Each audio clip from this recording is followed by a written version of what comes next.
Hello दोस्तों, study mode में आपका स्वागत है। बिहार एक्साइज कांस्टेबल तथा फायरमैन एग्जाम 2022 के लिए 1000 महत्वपूर्ण मैं एमसीक्यू कराने वाला हूं।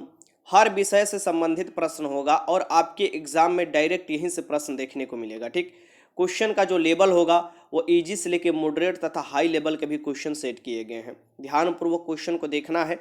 चलिए शुरुआत करते हैं। सबसे पहले क्वेश्चन जो कि इतिहास का क्वेश्चन है, यहाँ से देख सकते हैं कि अमीर खुसरो ने किसके विकास में अग्रगामी की भूमिका निभाई।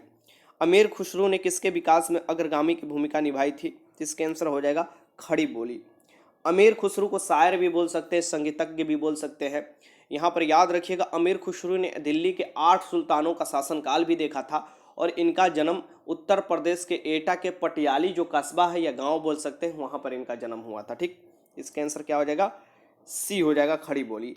क्वेश्चन नंबर 2 देखिए, भारत के उत्तर के विशाल मैदान जो कि गंगा के मैदान है और दक्कन के पठार के बीच किस पर्वत श्रृंखला द्वारा विभाजन किया जाता है। ठीक, कहने का मतलब कि उत्तरी भारत और दक्षिणी भारत के बीच में कौन सा श्रृंखला पाया जाता है, आप ऐसे भी बोल सकते हैं, क्योंकि उत्तर के विशाल मैदान जो बनाए गए हैं ये गंगा या और भी जो नदियां है उसके द्वारा काटी हुई मिट्टी, जलोढ़ मिट्टी के द्वारा बनाया गया है। और पर्वतीय भारत का पठार आपको हाईवे किया है, इसके बीच में जो आपको मिलता है पर्वत श्रृंखला, इसका नाम है विंध्य। कौन सा नाम है, विंध्य पर्वत श्रृंखला नाम है, जिसका आंसर हो जाएगा बी। सबसे प्राचीन जो पर्वत श्रृंखला है ये याद रखिएगा भारत में, ये है अरावली। और अरावली की जो ऊंची चोटी है ये आप देखिएगा कि माउंट आबू, जो कि जहाँ पर जैन धर्म के मंदिर भी है, ये भी याद रखिएगा।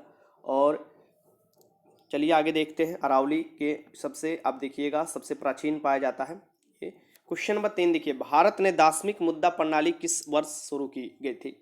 भारत में जो दार्शनिक मुद्रा प्रणाली है ये किस वर्ष शुरू की गई थी आपको बताना है। तो ये बहुत महत्वपूर्ण क्वेश्चन है, बार बार पूछा जाता है। ये 1957 में शुरुआत किया गया था। 1957 में दार्शनिक मुद्रा प्रणाली भारत ने ये शुरुआत की थी, तो इसका आंसर हो जाएगा सी। आगे देखते हैं क्वेश्चन नंबर 4 देखिए, दुर्लभ मुद्रा किसे कहते हैं। बार बार ये क्वेश्चन पूछा जाता है कि दुर्लभ मुद्रा किसे कहते हैं। तो ऐसी मुद्रा जो आसानी से सुलभ ना हो उसे दुर्लभ मुद्रा कहते हैं। जो आसानी से उपलब्ध ना हो, ठीक, जो आसानी से ना मिल पाए उसे दुर्लभ मुद्रा कहते हैं। ठीक, तो 4 के आंसर हो जाएगा डी यहाँ पर। क्वेश्चन नंबर 5 देखिए, अंतर्राष्ट्रीय श्रम संगठन का मुख्यालय कहाँ पर है। अंतर्राष्ट्रीय श्रम संगठन का मुख्यालय कहाँ पर है, तो ये है जनेवा में। कहाँ पर है, जनेवा में है, ये याद रखिएगा। ऐसे आपसे पूछ सकता है कि WHO का मुख्यालय कहाँ पर है, वो भी जनेवा में है। अलग अलग क्वेश्चन आपसे पूछता है तो आपको लगाने होगा। ये पूछ रहा है ILO, International Labour Organisation, means की अंतर्राष्ट्रीय श्रम संगठन का मुख्यालय। ठीक, अब ये पूछ सकता है कि हम लोग मजदूर दिवस कब मनाते हैं, तो 1 मई को हम लोग हर साल मजदूर दिवस भी मनाते हैं। आगे देखिए क्वेश्चन नंबर 6 देखिए, रेडियो धर्मिता की खोज किसने की। रेडियो धर्मिता की खोज किसने की आपको बताना है। तो हेनरी बेकरूल ने रेडियो धर्मिता की खोज की थी, इसका आंसर हो जाएगा ए। और आपको देखिएगा रेडियम की खोज जो की थी ये मैडम क्यूरी ने किया था। आगे चलिए क्वेश्चन नंबर 7 देखते हैं, शरीर में सबसे बलशाली पेशी पाई जाती है। मतलब शरीर के सबसे मजबूत भाग या शरीर के सबसे बलशाली पेशी कौन सी होती है, तो ये सभी लोग आप जान रहे हैं ये कौन होती है। तो जबड़े की, जबड़े की जो पेशी होती है काफ़ी मजबूत होती है, जिससे आप कुछ भी काट सकते हैं। 7 के आंसर क्या हो जाएगा, सी हो जाएगा। क्वेश्चन नंबर 8 देखिए, राष्ट्रीय विकास परिषद का पहला अध्यक्ष कौन था। राष्ट्रीय विकास परिषद जो है ये योजना आयोग का जो भी कार्य था उसको क्या करता था, इसके द्वारा ही मनोनयन हुआ करता था, ठीक, देख रेख में।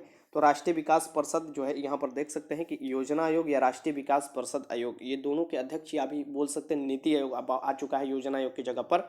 इसके अध्यक्ष प्रधानमंत्री ही होते हैं और सबसे पहले जो प्रधानमंत्री थे ये जवाहरलाल नेहरू थे, इसलिए राष्ट्रीय विकास परिषद के सबसे पहले अध्यक्ष या योजना आयोग के सबसे पहले अध्यक्ष आपको पूछे कि जवाहरलाल नेहरू थे। ठीक, हमारे भारत के प्रथम ये प्रधानमंत्री थे।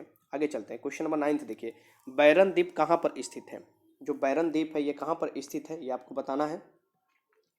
सक्रिय ज्वालामुखी बैरन द्वीप आपको देखिएगा ये आपको जो स्थित है ये है अंडमान और निकोबार द्वीप समूह में। भारत के अंडमान निकोबार द्वीप समूह देखिएगा इस तरफ पड़ता है यहाँ पर, और लक्षद्वीप यहाँ पर पड़ता है। ठीक, तो ये वाला जो अंडमान निकोबार द्वीप समूह है, अंडमान और निकोबार के बीच में 10 डिग्री चैनल भी पाया जाता है और ये यहीं पर आपको स्थित है बैरन, अब देखिएगा ज्वालामुखी द्वीप।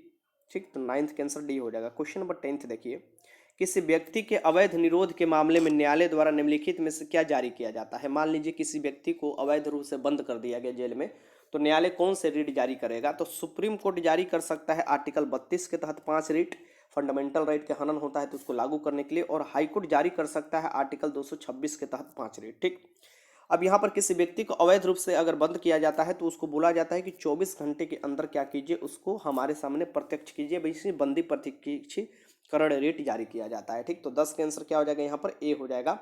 ये याद रखिएगा, डॉक्टर भीमराव अंबेडकर ने संविधान के आर्टिकल 32 जो है ये संविधान का आत्मा भी बोला है, ये भी याद आपको रखना होगा। चलिए क्वेश्चन नंबर 11 देखिए, अखिल भारतीय सेवाओं के सृजन की शक्ति किससे प्राप्त है। अखिल भारतीय सेवाएं जो है जैसे कि आईपीएस हुआ, इंडियन आपको फॉरेस्ट सर्विस हुआ, या आईएएस हुआ, तो ये सब देखिए आपको अगर अखिल भारतीय सेवाएं में आप देखा जाए तो बहुत से और भी सेवाएं आते हैं, लेकिन मुख्य रूप से आप देखिए ये तो अखिल भारतीय सेवाएं की सृजन शक्ति किससे प्राप्त है ये आपको बताना है। तो आप सभी लोग जानते हैं कि ये शक्ति जो है ये आपको संसद को प्राप्त है। अखिल भारतीय जो सेवाओं का सृजन का शक्ति है संसद को प्राप्त है, और इसमें सबसे ज़्यादा जो शक्ति कुछ मिल जाता है ये आपको राज्यसभा को भी मिल जाता है इस बारे में। तो 11 के आंसर क्या हो जाएगा, बी। देखिए संसद में आपको अगर पूछे तो संसद के 3 भाग हो जाते हैं, सबसे पहले राष्ट्रपति, लोकसभा, राज्यसभा, ये आपको मिलकर संसद का निर्माण करते हैं। ठीक, पार्लियामेंट जिसे आप बोलते हैं। क्वेश्चन नंबर आप देखिए 12, 2021 तक किस शहर में वर्ल्ड इन्वायरमेंट स्कूल जिसे WESC नाम का एशिया का पहला पर्यावरण स्कूल स्थापित किया गया, ये आपको बताना है। तो ये हो जाएगा कुर्गा कर्नाटक में, कुर्गा कर्नाटक में स्थापित किया गया। तो 12 के आंसर क्या हो जाएगा, बी हो जाएगा। आगे चलिए क्वेश्चन नंबर 13 देखिए, पंकज अडवाणी किस खेल से जुड़े हैं। पंकज जो अडवाणी है ये किस खेल से जुड़े हैं ये आपको बताना है, आपके सामने ऑप्शन है। तो सभी लोग जानते हैं पंकज अडवाणी किससे जुड़े हैं, तो बिलियर्ड्स से जुड़े हैं। किससे, बिलियर्ड्स से। तो इसके आंसर हो जाएगा 13 के आंसर सी। क्वेश्चन नंबर 14 देखिए, WWW जिसे बोला जाता है वर्ल्ड वाइड वेब के जनक कौन थे। WWW वर्ल्ड वाइड वेब, जो पहले पहले WWW अपने ही टिपते थे मोबाइल में सर्च करते थे, इसके जो जनक थे ये कौन थे, तो ये थे आपको टिम बर्सन ली। टिम्स बर्सन ली आपको नाम इनका पूरा पड़ेगा, तो ये याद रखिएगा। 14 के आंसर हो जाएगा सी।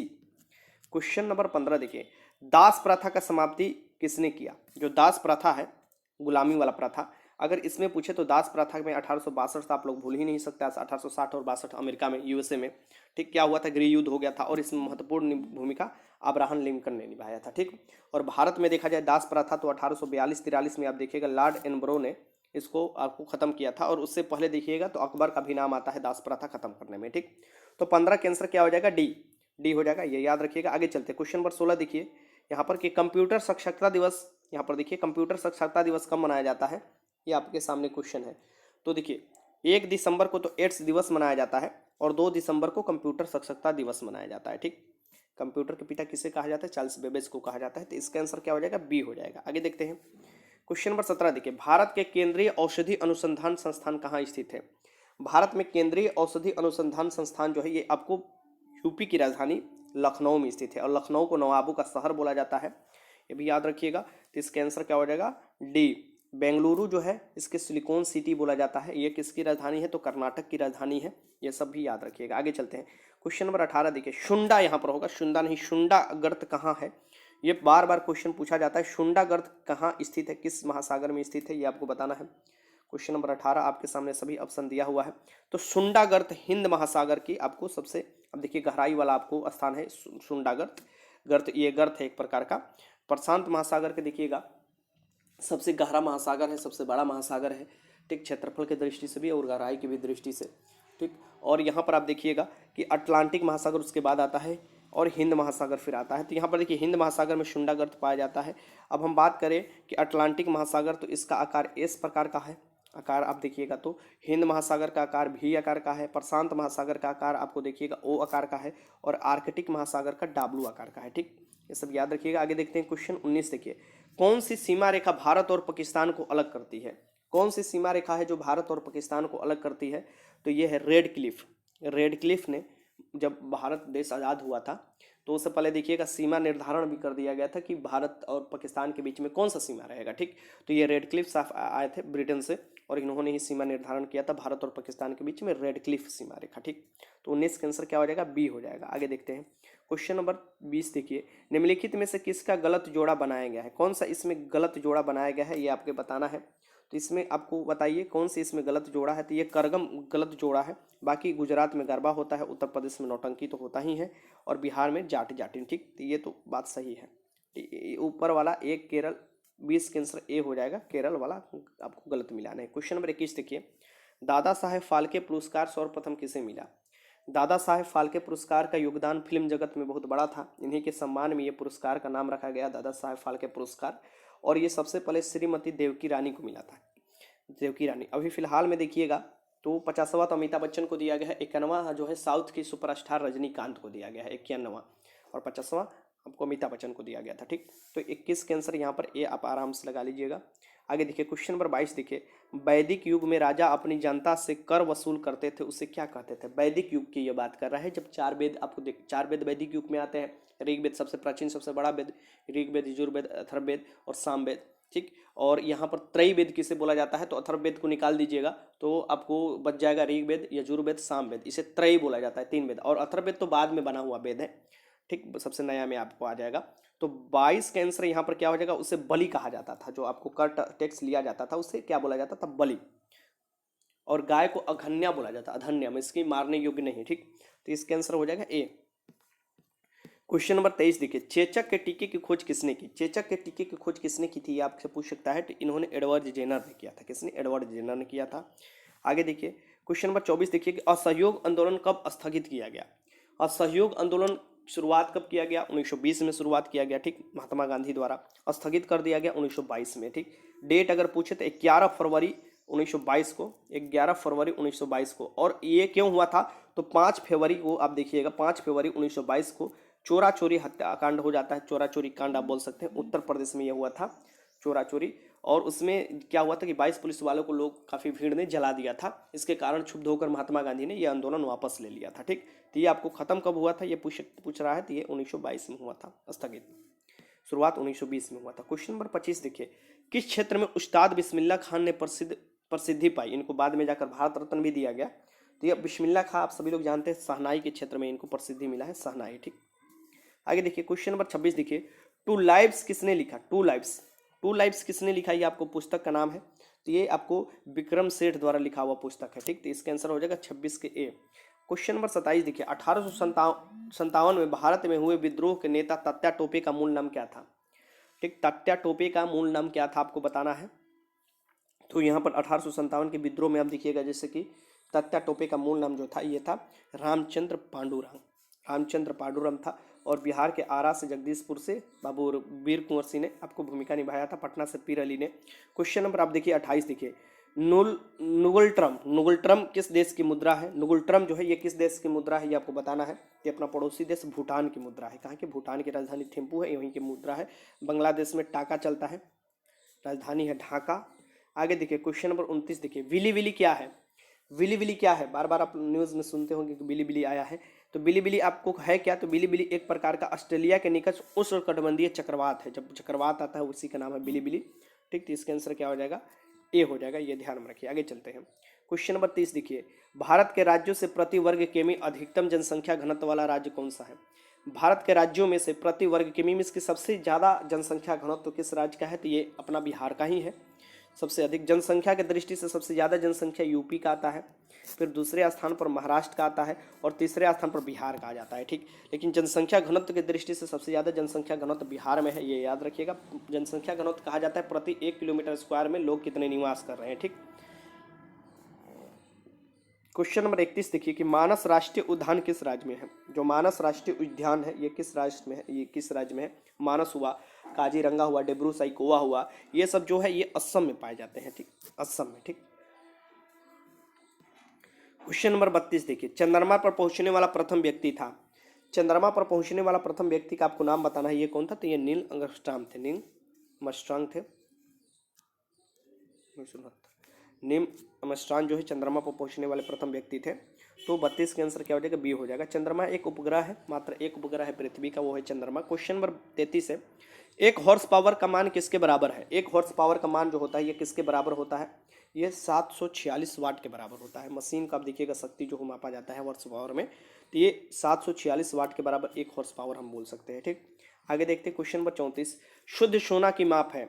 शुद्ध सोना कितने कैरेट का होता है ये आपको बताना है। शुद्ध सोना की माप होता है, तो शुद्ध सोना जो होता है ये आपको 24 कैरेट का होता है। ठीक, और वहीं अगर दे दे 18 कैरेट तो इसमें आपको 75% सोना होगा और 25% कुछ और मिलावटी होंगे।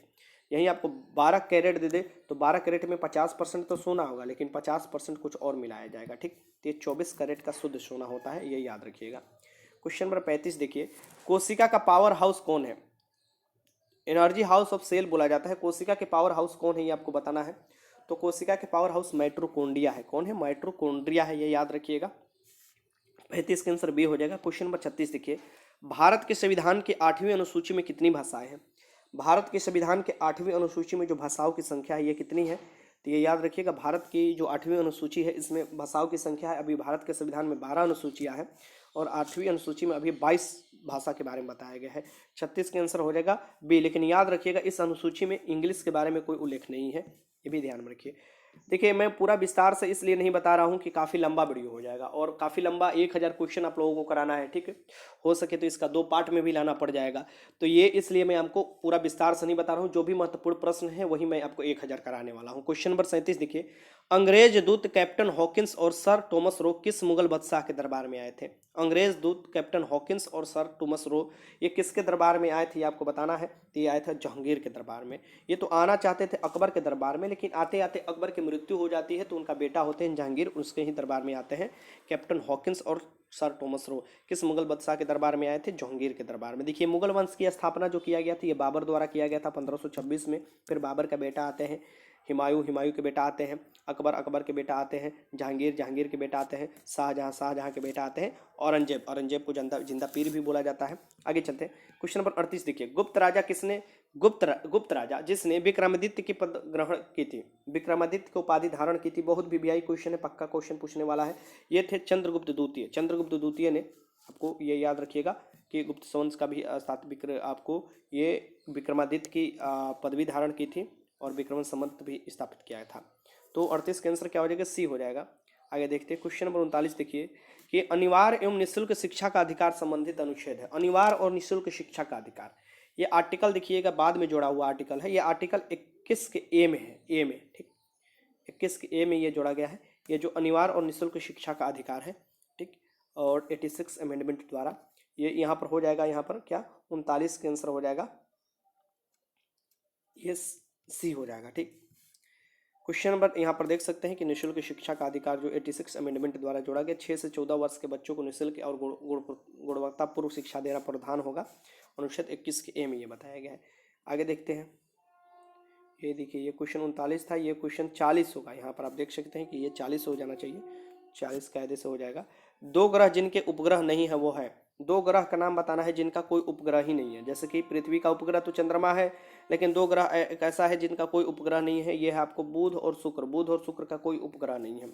बुध जो है ये आपको सूरज के सबसे नजदीक है, शुक्र जो है ये पृथ्वी के सबसे नजदीक है। ठीक, आगे देखिए क्वेश्चन नंबर 31 माफ कीजिएगा, क्वेश्चन नंबर 41 देखिए, प्रति 2 वर्ष में राज्यसभा में कितने सदस्य कार्यनिर्वाहित होते हैं? प्रति 2 वर्ष में राज्यसभा में कितने सदस्य आपको बताना है कार्यनिर्वाहित में, इसकी रिटायर्ड हो जाते हैं। ये 1/3 सदस्य बदल जाते हैं। कितने? 1/3 सदस्य बदल जाते हैं। वैसे राज्यसभा के सदस्यों का कार्यकाल 6 वर्ष का होता है। वैसे राज्यसभा जो है ये एक अस्थायी सदन है, इनके सदस्यों का कार्यकाल 6 वर्ष का होता है। राज्यसभा में अधिकतम सदस्यों की संख्या 250 हो सकती है, लेकिन अभी चुनाव जो होता है ये 245 पर होता है, जिसमें से 12 जो है राष्ट्रपति विशेष क्षेत्र से मनोनीत करते हैं। क्वेश्चन नंबर आप देखिए 42, यात्री इब्नु बतूता कहाँ से आया था? यात्री जो इब्नु बतूता आया था ये कहाँ से आया था? आप देखिएगा सल्तनत कालीन इतिहास पढ़िएगा तो उसमें ये पढ़ने को मिलेगा। ये आया था मोरक्को से। कहाँ से आया था? मोरक्को से आया था, और रहेला नामक बुक भी लिखा था। ये इसका आंसर क्या होगा? इब्नु बतूता कहाँ से आया था? मोरक्को से आया था। देखिए, अभी तो इजी से मॉडरेट लेवल क्वेश्चन मैं लेकर चल रहा हूँ, लेकिन लास्ट में आप हाई लेवल का भी क्वेश्चन देखिएगा, इसमें आपको कोई भी चिंता करने की जरूरत नहीं है। हर लेवल के क्वेश्चन मैं करा दूंगा जहां से आपके एग्जाम में क्वेश्चन बन सकता है। ठीक, क्वेश्चन नंबर 43 देखिए कि अंग्रेजों द्वारा रैतवाड़ी बंदोबस्त लागू किया गया था। अंग्रेजों द्वारा जो रैतवाड़ी बंदोबस्त लागू किया गया था ये कहाँ पर लागू किया गया था? तो ये मद्रास प्रेसिडेंसी और बंबई प्रेसिडेंसी में लागू किया गया था। ठीक, क्वेश्चन नंबर 44 है कि किस वर्ष उड़ीसा बिहार से पृथक हुआ? किस वर्ष उड़ीसा जो हुआ था ये बिहार से पृथक हुआ था, ये आपको बताना है। तो ये 1936 में अलग हुआ था। 1911 में ही देखिएगा जब दिल्ली दरबार लगता है तो बंगाल से काटकर बिहार का अलग का प्रावधान बनाया गया, जो कि 1912 में हो गया। ठीक, बिहार अलग हो गया बंगाल से कटकर, जिसमें से उड़ीसा भी उसमें सम्मिलित था। लेकिन फिर देखिएगा 1936 में उड़ीसा को बिहार से अलग कर दिया जाता है, फिर बिहार से झारखंड को 2000 में अलग कर दिया जाता है। ठीक, आगे देखिए क्वेश्चन नंबर 45, की निम्नलिखित में से किसने सभी तीनों गोलमेज सम्मेलन में भाग लिया था? तीनों गोलमेज सम्मेलन में किसने भाग लिया था, ये आपको बताना है। देखिए, सबसे पहला गोलमेज सम्मेलन जो हुआ था 1930 में हुआ था, फिर दूसरा जो हुआ 1931 में हुआ, और तीसरा जो हुआ था 1932 में हुआ था गोलमेज सम्मेलन। और तीनों में भाग लेने वाले डॉक्टर भीमराव अम्बेडकर थे। कौन थे? डॉक्टर भीमराव अम्बेडकर। और महात्मा गांधी कांग्रेस के प्रतिनिधित्व बनकर दूसरे गोलमेज सम्मेलन में गए थे। कौन से? दूसरे गोलमेज सम्मेलन में गए थे, ये याद रखिए, क्वेश्चन पूछता है। तो 45 का आंसर बी हो जाएगा। आपको भीमराव अम्बेडकर ड्राफ्टिंग कमेटी के अध्यक्ष भी थे, इसकी संविधान के प्रारूप समिति के अध्यक्ष थे। क्वेश्चन नंबर 46 देखिए, सिनकोना के पौधे के किस भाग में से मलेरिया की औषधि कुनैन प्राप्त की जाती है? तो सिनकोना के पौधे के किस भाग से मलेरिया की औषधि आपको प्राप्त की जाती है? तो आपको बताना है, ये छाल से, बार्क से प्राप्त की जाती है, ठीक, मलेरिया की औषधि। 46 का आंसर सी हो जाएगा। आगे देखते हैं, क्वेश्चन नंबर 47 देखिए, हरे पौधे को कुल कितने पोषक तत्वों की आवश्यकता होती है? हरा दिखाई देता है, हरा पौधा क्लोरोफिल के कारण, और क्लोरोफिल में मैग्नीशियम पाया जाता है, ठीक। और हरे पौधे को पोषक तत्वों की आवश्यकता होती है, कितने मिनिमम आपको आवश्यकता होती है? तो ये याद रखिएगा, इससे क्वेश्चन पूछता है। तो 16, जिसमें से अति आवश्यक कितना होता है वो भी मैं आपको बता देता हूँ। यहाँ पर देखिए, हरे पौधे के कुल 16 पोषक तत्वों की आवश्यकता होती है। 16 पोषक तत्वों में 9 तत्वों का बृहद पोषक तत्व जिसे कहा जाता है, और 7 जो होते हैं ये सूक्ष्म पोषक तत्व होते हैं। तो 9 7 मिलाकर 16 की जरूरत आपको होती है, ठीक। आगे चलते हैं, क्वेश्चन नंबर 48 देखिए, जूल निम्नलिखित में से इकाई है। जूल किसकी इकाई है, ये आपको बता सकते हैं। तो जूल ऊर्जा की भी इकाई माना जाता है, और जूल आपको कार्य का भी है, ठीक। तो इसका आंसर हो जाएगा ए हो जाएगा, ऊर्जा। कार्य करने की क्षमता को ऊर्जा कहा जाता है, ये याद रखिए, क्वेश्चन आपसे पूछता है। तो बल का तो न्यूटन हो जाएगा, ऐसा ही मात्रक। दाब का पास्कल हो जाएगा, ताप का केल्विन हो जाएगा, ठीक। आगे देखिए, क्वेश्चन नंबर 49 देखिए, किसने कहा कि एक पिंड विरामावस्था में है तब तक रहेगा जब तक बाहरी बल पिंड पर कार्य नहीं करता? ये आप पढ़े होंगे, ये किसने कहा था आपको बताना है, ठीक। तो आप पढ़े होंगे न्यूटन के 3 नियम। न्यूटन के 3 नियम में सबसे पहला नियम ही कहता है कि कोई भी वस्तु जिस अवस्था में है उसी अवस्था में रहने का उसका प्रयत्न रहता है जब तक उस पर कोई बाहरी बल अधरोपित ना किया जाए, ठीक। तो ये आपको निकलता है, यहाँ से निकलता है कि अगर मान लीजिए कोई बस चल रहा है, अचानक ब्रेक लगता है तो आदमी आगे की तरफ झुक जाता है, अगर कोई बस अचानक चलता है तो पीछे की तरफ झुक जाते हैं, ठीक। तो ये सब जो है ये न्यूटन के फर्स्ट नियम कहलाता है, या आपको बोल सकते हैं कि इसे जड़त्व के नियम से भी नाम जाना जाता है, ठीक। तो यहाँ पर आप आंसर लगा लीजिएगा, न्यूटन के नियम। देखिए, न्यूटन के प्रथम नियम जो है इससे जड़त्व के नियम भी कहते हैं। न्यूटन के प्रथम नियम को गैलीलियो के नियम भी कहते हैं, और न्यूटन के प्रथम नियम से ही बल की क्या मिलती है? परिभाषा मिलती है। और व्यंजक जो बल की मिलती है ये कहाँ से मिलती है? तो न्यूटन के दूसरे नियम से मिलती है, ठीक। आगे देखिए, क्वेश्चन नंबर 50 में हम लोग आ गए। कास्ट कोयला बनाने के लिए लकड़ी जलाते हैं। कास्ट कोयला बनाने के लिए लकड़ी कैसे जलाना होता है ये आपको बताना है। कास्ट कोयला, कोयला का सबसे शुद्धतम रूप जो होता है ये एंथ्रेसाइट होता है, और कास्ट कोयला बनाने के लिए आपको वायु की अनुपस्थिति में लकड़ी को जलाना होता है। वैसे भी देखिएगा, हजारों साल जब जंगल उंगल कोई भी जीवाश्म हजारों साल अंदर जब पृथ्वी के आपको दबते हैं और वहाँ पर ऑक्सीजन नहीं मिलता है, तभी जाकर वो जीवाश्म ईंधन या कोयला में रूपांतरित हो जाते हैं। 50 का आंसर क्या हो जाएगा? यहाँ पर सी हो जाएगा। और कोयला के सबसे शुद्धतम रूप जो है एंथ्रेसाइट है। क्वेश्चन नंबर 51 है, और कोयला सबसे ज़्यादा भारत में पाया कहा जाता है, तो ये आपको याद रखिएगा, झारखंड में पाया जाता है। क्वेश्चन नंबर 51 है, वायुमंडलीय हवा का सबसे बड़ा घटक है। वायुमंडलीय हवा का सबसे बड़ा घटक मीन्स की वायुमंडल में सबसे ज़्यादा पूछ सकता है, या ऐसे भी क्वेश्चन पूछ सकता है कौन सा गैस पाया जाता है। तो इसमें से आपको क्या लगाना होगा? नाइट्रोजन लगाना होगा, ठीक। वायुमंडलीय हवा का सबसे बड़ा घटक जो है ये नाइट्रोजन हो जाएगा, क्योंकि 78% के करीब पाया जाता है, और 21% के करीब ऑक्सीजन पाया जाता है। 0.03% के करीब क्या पाया जाता है? CO2 पाया जाता है, मीन्स की कार्बन डाइऑक्साइड, जो कि ग्लोबल वार्मिंग में मुख्य रूप से भूमिका निभा रहा है, ठीक। तो इसका आंसर क्या हो जाएगा? बी हो जाएगा। आगे देखिए, क्वेश्चन नंबर 52 देखिए, राणा प्रताप सागर बांध का निर्माण निम्न में से किस नदी पर किया गया? राणा प्रताप सागर बांध का निर्माण जो किस नदी पर किया गया है ये आपको बताना है। तो ये हो जाएगा चंबल नदी। किस नदी पर? चंबल नदी पर किया गया है। क्वेश्चन आपसे पूछ सकता है कि राणा प्रताप जो सागर बांध है ये किस पर? तो चंबल। और चंबल के तो खंडहर आप लोग जानते हैं, मतलब बड़ा बड़ा गड्ढा जो बनाया गया है, चंबल की घाटी आप बोल सकते हैं। गंगा सागर परियोजना चंबल नदी पर ही स्थित है मध्य प्रदेश में। जवाहर सागर परियोजना भी चंबल नदी पर है। और वाण सागर परियोजना जो है, अगर पूछे वाण सागर वाला, तो ये अपना सोन नदी पर हो जाएगा, ठीक। और ये वाण सागर जो होता है इसे 3 राज्य लाभान्वित होते हैं। बिहार तो होता ही होता है, मध्य प्रदेश, उत्तर प्रदेश भी होता है, ठीक। और तो ये से पूछ सकता है कौन कौन? तो राणा सागर पूछ सकता है, जवाहर सागर पूछ सकता है, और नर्मदा नदी पर जो परियोजना है या नर्मदा सागर परियोजना। देखिए, अलग अलग जो परियोजना है, चलिए मैं आपको बता देता हूँ, ठीक है। ये राणा सागर जो बांध परियोजना है ये चंबल नदी पर हो जाएगा, ठीक। गंगा सागर जो परियोजना है ये भी आपको क्या होगा, चंबल नदी पर। और नर्मदा नदी पर कौन हो जाएगा, तो नर्मदा सागर परियोजना हो जाएगा। नर्मदा नदी रिफ्ट वैली से होकर पश्चिम की ओर बहने वाली नदी है, ये सब भी याद रखिएगा, क्वेश्चन आपसे पूछता है। अगर वाण सागर परियोजना पूछे तो वो हो जाएगा आपको कौन से, सोन नदी पर हो जाएगा। ठीक, चलिए आगे चलते हैं, क्वेश्चन आगे देखते हैं। क्वेश्चन नंबर 53 देखिए, निम्न में से किस राज्य में वन क्षेत्र का प्रतिशत अनुपात सबसे अधिक है। वन क्षेत्र का प्रतिशत पूछ रहा है, ना कि क्षेत्रफल पूछ रहा है। ठीक, क्योंकि क्षेत्रफल अगर पूछे तो सबसे ज्यादा मध्य प्रदेश में है, अभी के जो भी आया है डाटा उसके अकॉर्डिंग भी। ठीक, और अभी अगर पूछे कि क्षेत्रफल सबसे ज्यादा किस में है, तो ये आपको मिजोरम में हो, माफ कीजिएगा, परसेंटेज मिजोरम में हो जाएगा। पूर्वी राज्य मिजोरम में वन का परसेंटेज ज़्यादा है, और लेकिन क्षेत्रफल सबसे ज़्यादा मध्य प्रदेश में हो जाएगा। ठीक, तो 53 के आंसर यहाँ पर सी हो जाएगा, ये याद रखिएगा। क्वेश्चन नंबर 54 देखिए, भारत के प्रमुख वाणिज्य फसल है। भारत के प्रमुख जो वाणिज्य फसल है, ये आपको बताना है कौन सी फसल है। भारत के प्रमुख जो वाणिज्य फसल है, ये हो जाएगा कौन, तो यहाँ पर देख सकते हैं ऑप्शन आपको दिया हुआ है। कपास तो हो ही जाएगा, तिलहन हो जाएगा, जूट हो जाएगा, तंबाकू हो जाएगा, गन्ना हो जाएगा। ये भारत का प्रमुख वाणिज्य फसल है, तो बी हो जाएगा यहाँ पर। आगे देखिए, क्वेश्चन नंबर आपको 55 है कि development is freedom, development is freedom के लेखक कौन है, ये आपको बताना है। तो इसके लेखक जो हो जाएंगे ये अमर्त्य सेन हो जाएंगे। 55 के आंसर क्या हो जाएगा यहाँ पर, अमर्त्य सेन हो जाएगा, ये लेखक है। 55 के आंसर बी। आगे चलिए, क्वेश्चन नंबर 56 देख लीजिए, टेलीस्कोप का आविष्कार किसने किया। टेलीस्कोप जो है इसका आविष्कार किसके द्वारा किया गया है, क्वेश्चन नंबर 56 है, तो ये किया गया है गैलीलियो द्वारा किया गया है। क्वेश्चन नंबर 57 देखिए, निम्न में से कौन सी नदी अपना रास्ता बदलने के लिए प्रसिद्ध है और जिसके कारण ही इसे बिहार का शोक के नाम से भी जाना जाता है। ये बार बार अपना रास्ता बदल देती है बरसात के दिन जब आता है, तो यह है कोसी नदी, जिसे बिहार के शोक के नाम से जाना जाता है। पहले पश्चिम बंगाल के शोक के नाम से जाना जाता था, दामोदर नदी को। ठीक, लेकिन अब इस पर डैम बना लिया गया है। ठीक, तो इसका आंसर क्या होगा, 57 के आंसर हो जाएगा यहाँ पर बी, रास्ता बदलने के लिए जानी जाती है। आगे देखिए, क्वेश्चन नंबर 58, प्रथम भारतीय उपग्रह कौन सा था। जो प्रथम भारतीय उपग्रह है ये कौन सा था, रसिया के सहयोग से छोड़ा गया था, इसका नाम है आर्यभट्ट। आर्यभट्ट भारत के प्रथम आपको उपग्रह थे, इसका आंसर होगा ए। आगे देखिए, क्वेश्चन नंबर 59 देखिए, होम्योपैथिक के संस्थापक कौन है। होम्योपैथिक के संस्थापक कौन है ये आपको बताना है। तो इनका नाम है हिननमैन बोला जाता है, या हननमैन भी आप देख सकते हैं, या हननमैन कहीं लिखा जाता है, तो ये याद रखिएगा, हिननमैन भी कहीं लिखा जाता है। 59 के आंसर क्या हो जाएगा, बी हो जाएगा, होम्योपैथिक के संस्थापक। क्वेश्चन नंबर 60 देखिए, भारतीय संविधान का अंगीकार किया गया। भारतीय संविधान विश्व के सबसे बड़ा लिखित संविधान है।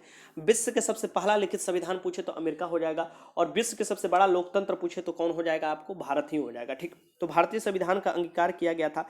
भारतीय संविधान कब अंगीकार किया गया था ये आपको बताना है। क्वेश्चन नंबर 60 है, तो ये 26 नवंबर 1949 को। और यही क्वेश्चन पूछता कि आत्मप्रीत कब किया गया, तो ये भी 26 नवंबर 1949 को। अधिनियमित कब किया गया, 26 नवंबर 1949 को। लेकिन यही पूछा कि हमारा भारतीय संविधान लागू कब कर दिया गया पूर्ण रूप से, तो ये 26 जनवरी 1950, क्योंकि 26 नवंबर 1949 को हमारा संविधान बनकर तैयार हुआ तो कुछ प्रावधान लागू कर दिए गए थे, इसीलिए ये इसका आंसर हो जाएगा। लेकिन पूर्णतः जो संविधान लागू हुआ ये 26 जनवरी 1950 को लागू हुआ, क्योंकि 26 जनवरी 1930 का डेट को बार बार याद करने के लिए, क्योंकि प्रथम स्वतंत्रता दिवस उसी समय मनाया गया था, उसी को याद करने के लिए उस समय आपको 26 जनवरी 1950 को संविधान लागू किया जाता है। ठीक, आगे चलते हैं। क्वेश्चन यहाँ पर देख सकते हैं, सभी आपको जानकारी दिया हुआ है, यहाँ से आप पढ़ सकते हैं। आगे देखिए, क्वेश्चन नंबर 61 है कि लोक लेखा समिति के अध्यक्ष के रूप में कौन काम करेगा। लोक लेखा समिति के अध्यक्ष के रूप में कौन काम करता है ये आपको बताना है। लोक लेखा समिति का नाम आप सुने होंगे, तो लोक लेखा समिति के अध्यक्ष के रूप में कौन काम करता है, तो ये हो जाएंगे लोकसभा द्वारा विपक्ष के द्वारा नामित नेता।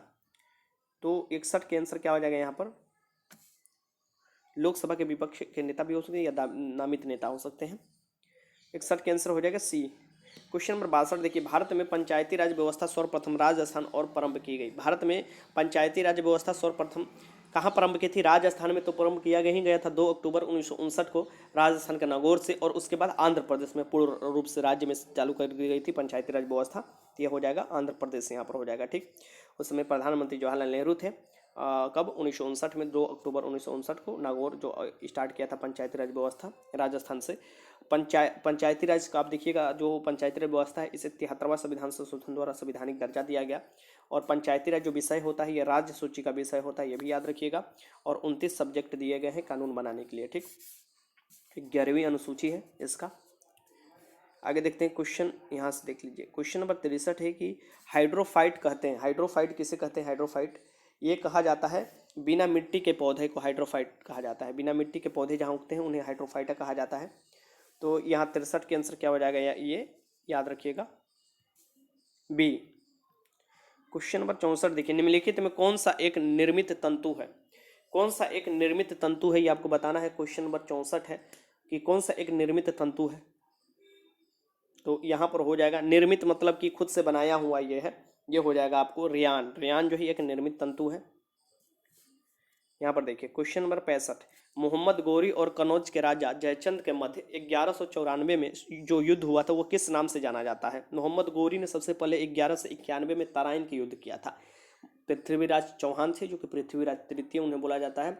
तो पृथ्वीराज तृतीय चौहान के बीच में और मोहम्मद गोरी के बीच में लड़ाई हुआ था तराइन के प्रथम युद्ध, जिसमें मोहम्मद गोरी हार गया था। फिर द्वितीय हुआ तराइन के द्वितीय युद्ध 1192 में हुआ था, जिसमें मोहम्मद गोरी जीत जाता है। और फिर उसके बाद जयचंद से लड़ाई करता है, और जयचंद से जो लड़ाई होता है उस वो कौन से जाना जाता है, वो चंदवार के युद्ध के नाम से जाना जाता है। 65 के आंसर क्या हो जाएगा यहाँ पर, ये याद रखिएगा सी हो जाएगा, जो कि 1194 में होता है, जिसमें गोरी जीत जाता है। क्वेश्चन नंबर 66 देखिए, निम्नलिखित में से जिस एक शासक ने ईस्ट इंडिया कंपनी को दीवानी प्रदान की थी वो था। ईस्ट इंडिया कंपनी को जो दीवानी प्रदान की थी वो कौन था, तो ये शाह आलम द्वितीय था। क्योंकि इलाहाबाद की संधि जो हुआ था, इलाहाबाद की संधि भी में भी आप देखिएगा कि जो प्रथम आपको हुआ था अंग्रेजों द्वारा युद्ध स्टार्ट किया गया था, ये आपको प्लासी का युद्ध था 1757। फिर बक्सर का युद्ध निर्णायक था 1764 में हुआ था। उसके बाद देखिएगा इलाहाबाद की संधि हुआ, फिर दीवानी प्रदान कर दिया गया इनको, कंपनी को। तो ये 66 के आंसर क्या हो जाएगा यहाँ पर, सी हो जाएगा, शाह आलम द्वितीय था उस समय। क्वेश्चन नंबर 67 देखिए, यहाँ पर देखिए सिंधु घाटी सभ्यता में घोड़े के अवशेष कहाँ मिले हैं। सिंधु घाटी सभ्यता में जो घोड़े के अवशेष मिले हैं ये सुरकोटरा में मिले हैं, सुरकोटरा। 67 के आंसर क्या हो जाएगी, ये हो जाएगा। आगे चलते हैं, क्वेश्चन नंबर 68 देखिए, 27 दिसंबर 1911 में पहली बार जनगण मन कहाँ पर गाई गई। पहली बार जो जनगण मन, देखिए हमारा राष्ट्रीय गान है जनगण मन, और इसके रचयिता रविन्द्रनाथ टैगोर है, ठीक। और सबसे पहली बार जो ये गाया गया था, ये कौन से अधिवेशन में गाया था, तो कलकत्ता के अधिवेशन में 1911 में गाया गया था। सी हो जाएगा। क्वेश्चन नंबर 69 देखिए, निम्नलिखित में वो व्यक्ति कौन है जिसका नाम देवनाम प्रियदर्शी था। देवनाम प्रियदर्शी था, ये कौन से व्यक्ति हैं, तो ये सम्राट अशोक का नाम था देवनाम प्रियदर्शी। इसका आंसर क्या हो जाएगा, ए हो जाएगा। आगे चलते हैं, क्वेश्चन नंबर 70 देखिए, बुध नक्षत्र में एक वर्ष में दिनों की संख्या कितनी होती है। बुध नक्षत्र में एक दिन में आपको बताना है कि बुध नक्षत्र में एक वर्ष में दिनों की संख्या कितनी होती है। कहने का मतलब बुध जो है ये सूरज का एक चक्कर कितने दिनों में लगाता है, ये हो जाएगा 88 दिन में। जैसे कि आपको 365 दिन में लगा लेता है पृथ्वी चक्कर, वैसे ही आपको 88 दिन में बुध लगा लेता है सूरज का चक्कर, जबकि बुध जो है सूरज के सबसे नजदीक ग्रह है, ठीक। 70 के आंसर क्या हो जाएगा, बी हो जाएगा। क्वेश्चन नंबर 71 है कि मरणोपरांत भारत रत्न की उपाधि पाने वाला पहला व्यक्ति कौन था। मरणोपरांत भारत रत्न की उपाधि पाने वाला पहला व्यक्ति आपको बताना है। भारत रत्न जो है ये 1954 से देने स्टार्ट किया गया है। तो मरणोपरांत किसको मिला था ये आपको बताना है। सबसे पहले तो ये मिला था लाल बहादुर शास्त्री, जो हमारे भारत के, यहाँ पर देख लीजिए ऑप्शन पहले देख लीजिए, ये लाल बहादुर शास्त्री जी थे, जो कि हमारे भारत के द्वितीय जो थे ये प्रधानमंत्री थे। पहले तो हमारे प्रधानमंत्री जवाहरलाल नेहरू थे, उनके बाद लाल बहादुर शास्त्री बने थे, ठीक। तो इसके आंसर 71 के आंसर सी हो जाएगा। क्वेश्चन नंबर 72 देखिए, घड़ी में चाबी भरने की प्रक्रिया में घड़ी में अगर चाबी भरा जाता है तो उसमें क्या होता है ये आपको बताना है। इस प्रक्रिया में क्या होता है, कौन सी ऊर्जा संचित होती है। तो घड़ी में चाबी भरने की प्रक्रिया में स्थितिज ऊर्जा संचित होती है, संग्रहित होती है, और उसी के कारण आपको देखिए घड़ी चलता है।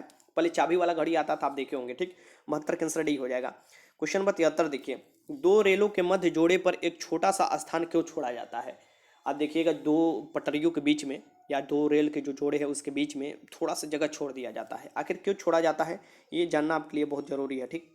यहाँ पर देखिए ये छोड़ा जाता है कि गर्मी के दिन में देखिएगा तो कोई भी आप देखिए धातु जो है ये फैलता है, इसलिए देखिएगा गर्मी के दिन में जो घड़ी है वो शुष्क भी हो जाती है, क्योंकि उसका जो है लंबाई बढ़ जाता है, जो भी जिस चीज़ से अब बनाया जाता है, ठीक। तो यहाँ पर आप देखिएगा कि क्या होता है, क्योंकि गर्म करने पर फैलती है और ठंडे होने पर संकुचित होती है। तो गर्म होने पर ये ना हो एक दूसरे पर चढ़ जाए, इसलिए इसके बीच में क्या करती है, जगह छोड़ दिया जाता है थोड़े से। तो 73 के आंसर क्या हो जाएगा यहाँ पर, बी हो जाएगा, ठीक। क्वेश्चन नंबर 74 के दूध निम्नलिखित का उदाहरण है। दूध जो है ये किसका उदाहरण है। दूध की शुद्धता लैक्टोमीटर द्वारा मापा जाता है, और दूध इमल्सन का उदाहरण है, इसकी पायस का उदाहरण है। सी हो जाएगा इसका आंसर। क्वेश्चन नंबर 75 देखिए, निम्नलिखित में कौन सी गैस चूने के पानी को सफेद बनाती है। क्वेश्चन नंबर 75 है कि इसमें से कौन सी गैस जो है ये चूने के पानी को सफ़ेद बनाती है, ये आपको बताना है। तो ये CO2 गैस है। CO2 निम्नलिखित में कौन सी गैस है जो चूने के पानी को सफ़ेद बनाती है? तो CO2 है। 75 का आंसर क्या हो जाएगा यहाँ पर? सी हो जाएगा। ये ध्यान में रखिएगा।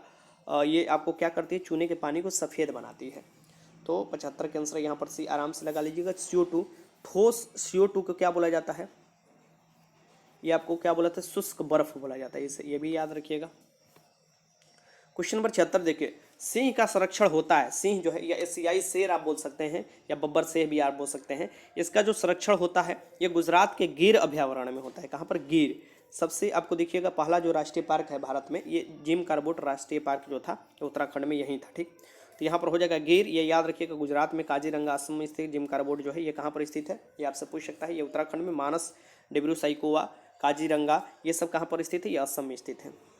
क्वेश्चन नंबर 77 देखिए, कंप्यूटर की कौन सी इकाई गणना करती है? कंप्यूटर की कौन सी इकाई है जो कि गणना करती है, ये आपको बताना है। क्वेश्चन नंबर 77 है। तो ये जो इकाई है इसका नाम है ALU। ALU जो है कंप्यूटर कौन सी इकाई? तो ALU। क्वेश्चन नंबर 78 देखिए, रेड क्रॉस की स्थापना किसने किया था? रेड क्रॉस की स्थापना किसने किया था, ये आपको बताना है। शांति के नोबेल पुरस्कार भी इनको मिल चुका है। रेड क्रॉस की जो स्थापना किया गया था किसके द्वारा किया गया है? ये हेनरी डुनांट द्वारा किया गया है। ठीक, तो 78 का आंसर क्या हो जाएगा यहाँ पर? डी हो जाएगा।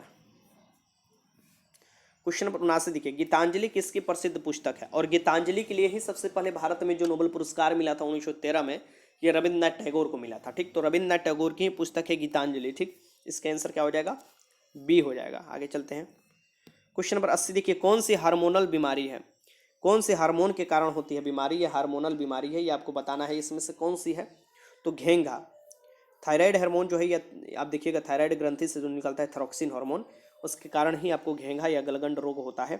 ठीक, इसलिए बोला जाता है कि आपको आयोडीन युक्त नमक खाना चाहिए। 80 के आंसर क्या हो जाएगा? बी हो जाएगा। क्वेश्चन नंबर आप देख सकते हैं यहाँ पर दिया हुआ है सभी। टीबी जो होते हैं ये देखिए, जिसे क्षय रोग भी बोला जाता है, ये माइक्रोबैक्टीरियम ट्यूबरकुलोसिस नामक बैक्टीरिया से होता है, जिसमें BCG का टीका आपको लगाया जाता है। ठीक, लेपर्सी जिसे कोढ़ रोग बोला जाता है या कुष्ठ भी बोला जाता है, इसमें आपको इसको रोकने के लिए MDT में इसकी मल्टी ड्रग थेरेपी का उपयोग किया जाता है। आगे देखिए, क्वेश्चन नंबर 81 है कि भूमि अपरदन की रोकथाम संभव है। भूमि अपरदन मतलब कि भूमि का जो कटाव हो रहा है उसके रोकथाम संभव है। कैसे संभव है ये आपको बताना है। ये आपके सामने ऑप्शन है। तो भूमि रोकथाम की जो आपको संभव है, ये आपको क्या हो जाता है, जब पेड़ पौधे लोग काट लेते हैं तो क्या हो रहा है, भूमि जो है अपरदन हो रहा है, मतलब कि धूल उड़ रहा है, मिट्टी कट रहा है। ठीक, तो पुनः वन का रोपण जो होगा ये आपको मिट्टी के बांधे रखता है। उसका जो जड़ जो होता है आपको पेड़ का, यही आपको मुख्य रूप से आपको रोकथाम होगा। 81 के आंसर ए हो जाएगा। क्वेश्चन नंबर 82 देखिए, अमीनो अम्ल मिलते हैं। अमीनो अम्ल मिलते हैं, क्वेश्चन नंबर 82 है, ये आपको बताना है। तो अमीनो अम्ल कहाँ मिलते हैं? प्रोटीन में मिलते हैं। कहाँ पर? प्रोटीन में मिलते हैं। ठीक, तो इसका आंसर क्या हो जाएगा? डी हो जाएगा। अमीनो अम्ल मिलते हैं, 82 के आंसर डी हो जाएगा, प्रोटीन। प्रोटीन। क्वेश्चन नंबर 83 देखिए, रेफ्रिजरेटर में प्रयोग की जाने वाली तत्व कौन है? रेफ्रिजरेटर में प्रयोग की जाने वाली जो तत्व है ये फ्रियोन है। कौन है? फ्रियोन है। और कहीं ना कहीं ये भी आपको ओजोन जो लेयर है इसको नुकसान में महत्वपूर्ण भूमिका निभाता है, जो कि शीतलक के रूप में जो भी काम किया जाता है, ठीक, इसके द्वारा। फ्रियोन जो है ये आपको रेफ्रिजरेटर में प्रयोग की जाने वाली आपको तत्व है, ये याद रखिएगा। क्वेश्चन नंबर 84, विक्रम साराभाई अंतरिक्ष केंद्र कहाँ स्थित है? विक्रम साराभाई अंतरिक्ष केंद्र कहाँ स्थित है? तो ये त्रिवेंद्रपुरम में स्थित है। केरल की राजधानी त्रिवेंद्रपुरम में। बेंगलोर में इसरो का मुख्यालय स्थित है। क्वेश्चन नंबर 85 देखिए, साबुन के बुलबुले को श्वेत वड़ी प्रकाश में देखने पर उनमें उनमें अनेक रंग दिखाई पड़ते हैं। श्वेत वड़ी प्रकाश में देखने पर एक आप देखिएगा साबुन के बुलबुले बहुत से रंग में दिखाई देता है, मतलब कि 7 रंगों में आपको दिखाई देखने को मिलता है। ठीक, तो ये आपको बताना है किसके कारण होता है। कारण यहाँ पर बताना है, फिजिक्स में इस कारण ही होता है। तो कारण बताइए इसमें क्यों? तो बुलबुले द्वारा परिवर्तित प्रकाश का व्यक्तिकरण के कारण होता है। व्यक्तिकरण के कारण होता है, तो इसके आंसर क्या हो जाएगा?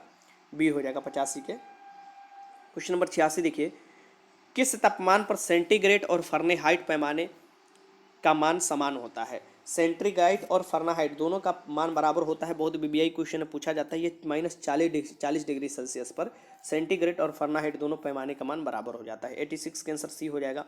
क्वेश्चन नंबर 87 देखिए, भारत में हरित क्रांति के पिता किसे कहते हैं? भारत में हरित क्रांति के पिता कौन है ये आपको बताना है। तो भारत में हरित क्रांति के जो पिता है ये MS स्वामीनाथन है। और भारत में हरित क्रांति की शुरुआत देखिएगा कब हुआ था, तो 1967-68 में आप देखिएगा शुरुआत हुआ था हरित क्रांति की, ठीक। जिस पर सबसे ज़्यादा जो आपको पॉजिटिव पड़ा ये आपको गेहूं पर, चावल पर इसका ज़्यादा इफेक्टिव पड़ा है प्रभाव, और निगेटिव जो पड़ा है ये तिलहन पर पड़ा है, तिलहन वाला खेती। अब देखिए यहाँ पर हो जाएगा MS स्वामीनाथन। क्वेश्चन नंबर 88 देखिए, फेसबुक के संस्थापक कौन है? जो फेसबुक अब तो मेटा उसका आप कर दिया गया, ठीक। तो यहाँ पर फेसबुक के संस्थापक कौन है आपको बताना है। तो फेसबुक जो बनाया गया था या जो संस्थापक माने जाते हैं मार्क जुकरबर्ग माने जाते हैं। कौन? Mark Zuckerberg. सी हो जाएगा इसमें। आगे देखिए क्वेश्चन 89 देखिए, बुद्ध में वैराग्य की भावना किन 4 दृश्यों के कारण बलवती हुई? मतलब कि वैराग्य जागा था महात्मा बुद्ध के अंदर। ये 4 दृश्य देखे थे, ये कौन कौन से दृश्य थे ये आपको बताना है, ठीक। तो इसमें से जो दृश्य था, बूढ़ा था, रोगी था, मृतक का और सन्यासी था। इसके बाद ही ये गृह त्याग अपना करते हैं, ठीक। तो इसके आंसर बूढ़ा, रोगी, मृतक और सन्यासी, ठीक। तो यहाँ पर 89 का आंसर हो जाएगा ए। और वो तपस्या करने के लिए चल देते हैं, बाहर निकल जाते हैं। 29 वर्ष की आयु में निकलते हैं, 6 वर्ष कठिन तपस्या करते हैं, 35 वर्ष की आयु में आप देखिएगा बोध गया में उनको ज्ञान की प्राप्ति होता है। पहला जो उपदेश देते हैं जाकर सारनाथ में देते हैं, जिसे महाधर्म चक्र परिवर्तन बोला जाता है। जन्म जो होता है इनका लुम्बिनी में होता है, ठीक। और कपिलवस्तु लुम्बिनी में होता है। मृत्यु जो होता है ये कुशीनगर में होता है, ठीक। क्वेश्चन नंबर 91 देखिए, इब्राहिम लोदी और बाबर के बीच पानीपत का प्रथम युद्ध कब हुआ? इब्राहिम लोदी और बाबर के बीच में ही पानीपत का प्रथम युद्ध हुआ था। ये आपको 1526 में हुआ था। तो ये यहाँ पर देखिए ऑप्शन में दिया होगा, हाँ 1526 में हुआ था। ये इसका आंसर हो जाएगा सी। और इसमें क्या होता है कि बाबर जीत जाता है, इब्राहिम लोदी हार जाते हैं और युद्ध क्षेत्र में मारे भी जाते हैं इब्राहिम लोदी, और यहाँ पर अफगान वंश खत्म होता है। अब याद रखिएगा जो आपको बाबर जो था, ये जो बाबर ये यहाँ पर मुगल वंश की स्थापना कर देता है, मुगल वंश। उसके बाद आप देखिएगा पानीपत का दूसरे युद्ध जो होता है ये 1556 में होता है। पानीपत का तीसरी युद्ध जो होती है ये 1761 में होता है, ठीक।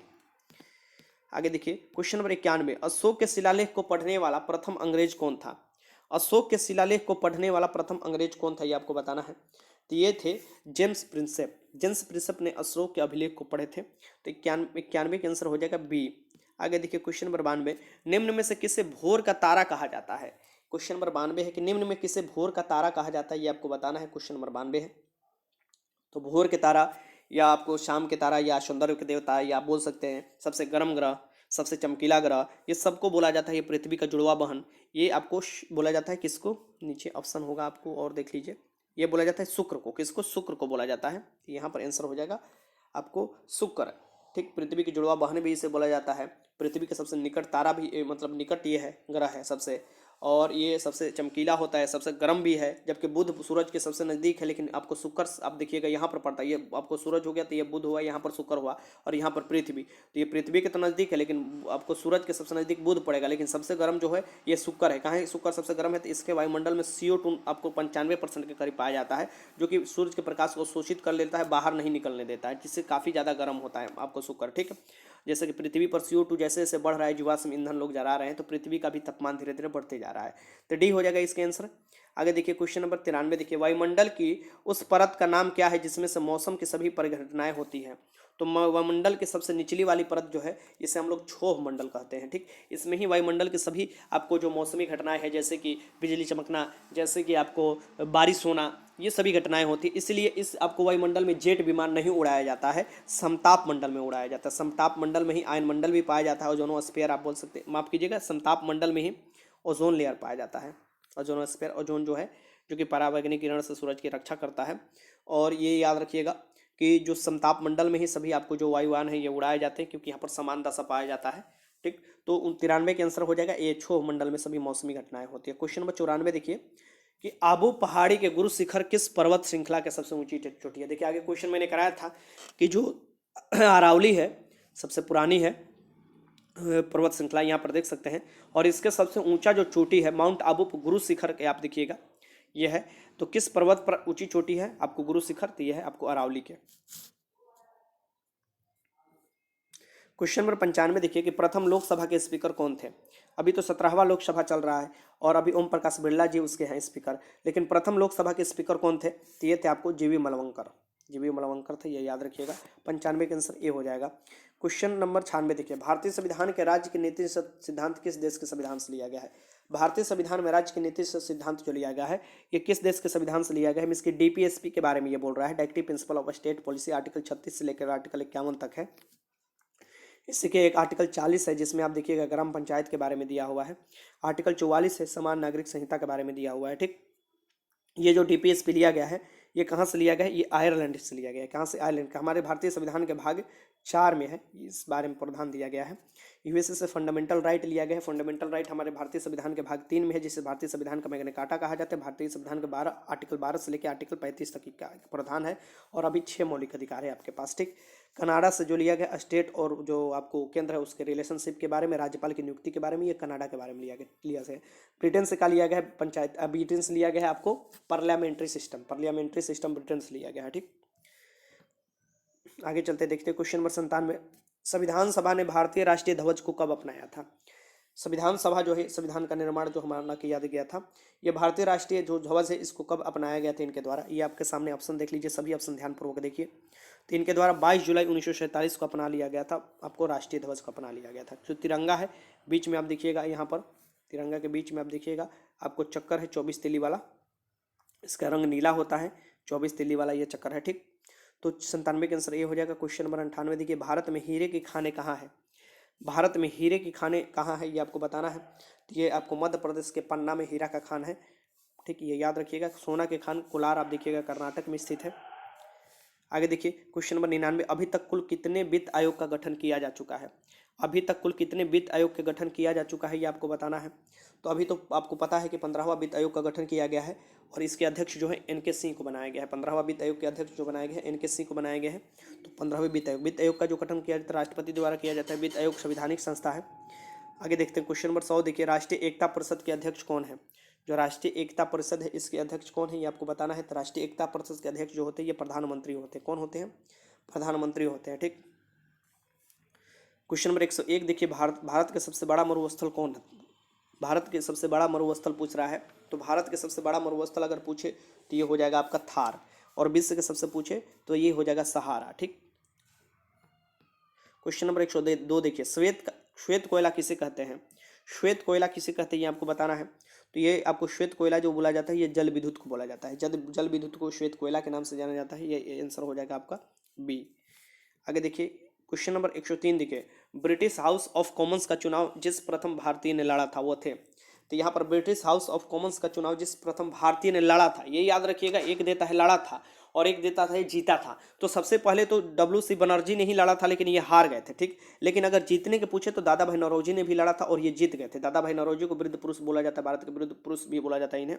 और WC बनर्जी जो है ये आपको लड़े थे लेकिन हार गए थे। ठीक, क्वेश्चन नंबर 94 104 देखिए कि भारतीय राष्ट्रीय कांग्रेस के 1905 के बनारस अधिवेशन के अध्यक्ष कौन थे? भारतीय राष्ट्रीय कांग्रेस के 1905 में जो अधिवेशन हुआ था, 1905 में ही बंगाल का विभाजन भी हुआ था, ये बनारस अधिवेशन हुआ था। ठीक, और उसकी अध्यक्षता किसके द्वारा किया गया था? तो महात्मा गांधी के राजनीतिक गुरु माने जाने वाले गोपाल कृष्ण गोखले द्वारा किया गया था। तो इसका आंसर क्या हो जाएगा? सी हो जाएगा। ठीक, और बंगाल का विभाजन कब हुआ था? 1905 में ही हुआ था। क्वेश्चन नंबर 105 देखिए, मोहनजोदड़ो से प्राप्त पशुपति शिव या आद्य शिव के मुहर में किन जानवरों का अंकन किया गया है? इसकी कौन से जानवर इन पर अंकित है? तो बाघ, हाथी है, कैंडा भैंस है और हिरण भी है। इसकी इनमें से आपको सभी हो जाएगा। ठीक, डी हो जाएगा इसका आंसर। ठीक, मोहनजोदाड़ो का अर्थ क्या होता है? मृतकों का टीला होता है, ये भी याद रखिएगा। आगे देखिए क्वेश्चन नंबर 106 देखिए, गैर सदस्यों के रूप में संसद की किसी भी सदन की कार्यवाही में कौन भाग लेता है? ठीक, ये आपको बताना है कि गैर सदस्य के रूप में संसद के किसी भी सदन के कार्यवाही में कौन भाग लेता है। जो कि संसद का सदस्य नहीं होता है फिर भी भाग लेता है, बोल सकता है, ठीक, अपना विचार रख सकता है लेकिन वोट नहीं दे सकता है। ये भारत के सबसे बड़े कानूनी अधिकारी ये कौन होते हैं? सर्वोच्च कानूनी अधिकारी जो होते हैं भारत के महान्यायवादी अटॉर्नी जनरल ऑफ इंडिया, ये आपको भाग ले सकते हैं। ठीक, तो 106 के आंसर क्या हो जाएगा? यहाँ पर सी हो जाएगा। आगे देखते हैं, इसकी नियुक्ति राष्ट्रपति करते हैं। क्वेश्चन नंबर 107 देखिए कि विधि के प्रश्न पर भारतीय सर्वोच्च न्यायालय से परामर्श लेने का अधिकार किसको है? तो विधि में इसकी कानून के प्रश्न पर सर्वोच्च न्यायालय से कौन परामर्श ले सकता है ये आपको बताना है। क्वेश्चन नंबर 107 है। ठीक, तो ये कौन ले सकता है? तो आप लोग सभी लोग जानते हैं विधि के प्रश्न पर आर्टिकल 143 आप देख सकते हैं। इसके तहत आप देखिएगा कि राष्ट्रपति से परामर्श ले सकते हैं, राष्ट्रपति परामर्श ले सकते हैं सुप्रीम कोर्ट के न्यायाधीशों से या सुप्रीम कोर्ट से परामर्श ले सकते हैं। अब ये परामर्श से राष्ट्रपति मान भी सकते हैं, नहीं भी मान सकते, जो भी मिलता है। तो ठीक, ये बाध्य नहीं है। तो 107 के आंसर क्या हो जाएगा? बी हो जाएगा। क्वेश्चन नंबर 108 देखिए, किस संवैधानिक संशोधन बिल द्वारा भारत में मतदान की आयु 21 से घटाकर 18 साल कर दी गई? 21 से घटाकर 18 साल कर दी गई। ये 61वां संविधान हुआ था संशोधन, उसके द्वारा ही आपको 21 से घटाकर 18 वर्ष कर दी गई थी। ये आपको कौन हो जाएगा, 61वां संविधान संशोधन। पहले 21 वर्ष वाले ही व्यक्ति वोट डालते थे, अब तो 18 वर्ष जिसका नाम वोटर लिस्ट में वो अपना डाल सकता है। ठीक, तो ये याद रखिएगा। 108 के आंसर सी हो जाएगा। क्वेश्चन नंबर 109 देखिए, निम्न में से किस राज्य में सोयाबीन की खेती सर्वाधिक होती है। इसमें से बताना है कि कौन सी राज्य है जिसमें सोयाबीन की खेती सर्वाधिक होती है। सबसे ज़्यादा जो प्रोटीन पाया जाता है ना, ये कहाँ पाया जाता है, तो सोयाबीन में ही पाया जाता है। और अमेरिका में सबसे ज़्यादा होता है सोयाबीन। ठीक, अगर भारत में पूछे तो मध्य प्रदेश में सोयाबीन सबसे ज़्यादा होता है। ठीक, 109 के आंसर हो जाएगा सी। क्वेश्चन नंबर 110 देखिए, स्वार्थिक रुधिरदाता मतलब कि स्वार्थिक रुधिर यूनिवर्सल ब्लड डोनर, किसी को भी ये ब्लड दे सकते हैं, किसी को भी अपना खून दे सकते हैं, दान कर सकते हैं। ये कौन से हैं आपको बताना है। तो ये है आपको ब्लड ओ वाले, स्वरदाता बोला जाता है ब्लड ओ वाले को, स्वरगाही बोला जाता है ब्लड ए बी वाले ग्रुप को। ठीक, स्वरगाही ब्लड ए बी वाले को। 110 के आंसर डी हो जाएगा। 111 देखिए, अनुवांशिक लक्षण जनक में संतान किसके द्वारा जाते हैं।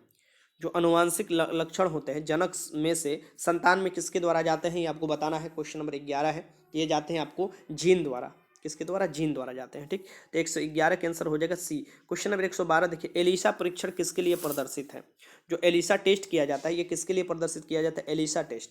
तो ये एड्स के लिए, एलिसा टेस्ट किसके लिए होता है, एड्स के लिए। वायरस जनित बीमारी है एड्स, इम्यून सिस्टम आपका खत्म हो जाता है, इसकी कमजोर हो जाता है इसमें। तो 112 के आंसर ए हो जाएगा। आगे देखिए 113, यदि किसी द्रव पर दाब बढ़ता है तो उसका क्वथनांक, यदि किसी द्रव पर दाब बढ़ाया जाता है तो उसका क्वथनांक पर क्या असर पड़ेगा, ये आपके सामने ऑप्शन देख लीजिए। तो द्रव पर दाब बढ़ता है तो उसका क्वथनांक क्या होता है, ये आपको बताना है। ठीक, किसी द्रव पर दाब बढ़ता है तो उसका क्वथनांक बढ़ता है। ठीक, ये याद रखिएगा। क्वेश्चन नंबर 114 देखिए, मोनोजाइट एस्क है, मोनोजाइट एस्क है, मोनोजाइट किसका अयस्क है, क्वेश्चन नंबर 114 है। तो ये थोरियम का है, और थोरियम सबसे ज़्यादा कहाँ पाया जाता है भारत में, तो केरल में पाया जाता है। थोरियम बहुत ज़्यादा रिजर्व मिले हैं केरल का, केरल में मोनोजाइट एस्क थोरियम का। 114 के आंसर डी हो जाएगा। आगे चलते हैं। क्वेश्चन नंबर 115, किस गुणधर्म के कारण पानी से भरे बर्तन में डुबाई गई छड़ी मुड़ी हुई प्रतीत होती है। कौन से गुणधर्म के कारण पानी में डुबाई हुई जो छड़ी होती है ये मुड़ी हुई प्रतीत होती है। 115 का आपका आंसर बताना है। क्वेश्चन नंबर 115 है, देखिए सभी ऑप्शन में आपको दिखा देता हूँ। तो आप जानते हैं कि मुड़ी हुई छड़ी या कोई आपको सिक्का बाल्टी में डाला जाता है ऊपर दिखाई देता है, या आपको मछली पर आपको वार करना है तो मछली के नीचे ही करना होगा जहाँ से दिखाई दे रही है। इसकी कोई भी वस्तु ऊपर दिखाई देने लगता है, किस कारण से, ये तारे टिमटिमाते हुए दिखाई देते हैं, ये अपवर्तन के कारण, के प्रकाश के अपवर्तन के कारण ही आपको दिखाई देते हैं। ठीक, ये याद रखिएगा। तो इसके आंसर क्या हो जाएगा, 115 के आंसर सी। क्वेश्चन नंबर 116 देखिए, द्रव की बूंदें निम्नलिखित में से किसके कारण गोल हो जाती है। द्रव इसकी पानी वर्षा वाला बूंद जो होती है ये किसके कारण गोल हो जाती है, ये पृष्ठीय तनाव के कारण गोल हो जाती है। बहुत बीबीआई क्वेश्चन है। 116 के आंसर क्या हो जाएगा, डी हो जाएगा। ठीक,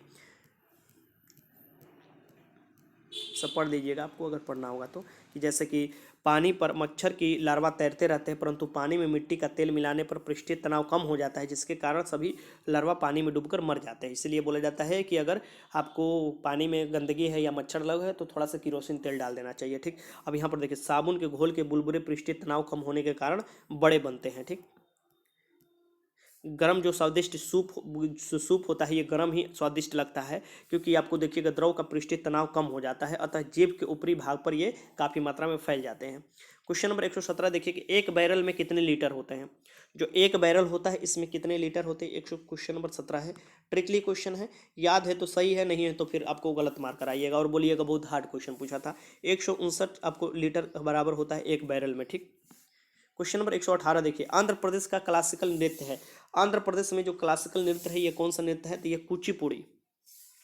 कुचिपुड़ी आंध्र प्रदेश में होता है। भारत नाट्यम सबसे प्राचीन नृत्य शैली है जो कि आपको क्लासिकल, यह तमिलनाडु में होता है। कथकली और आपको मोहिनी अट्टम ये जो केरल में आपको होता है, ये याद रखिएगा। उड़ीसी उड़ीसा में होता है। मणिपुर में होता है। ठीक, ये सब याद रखना होगा आपको। क्वेश्चन नंबर आप देखिए 119, राष्ट्रीय खेल दिवस 29 अगस्त को मनाया जाता है, यह निम्नलिखित में से किनसे संबंधित है। तो राष्ट्रीय खेल दिवस हम लोग हर आपको 29 अगस्त को मनाते हैं, ये किससे संबंधित है ये आपको बताना है। तो मेजर ध्यानचंद से, हॉकी के खिलाड़ी थे, ये अब जब खेल रहे थे काफ़ी गोल्ड मेडल आया था। ठीक, तो ये याद रखिएगा।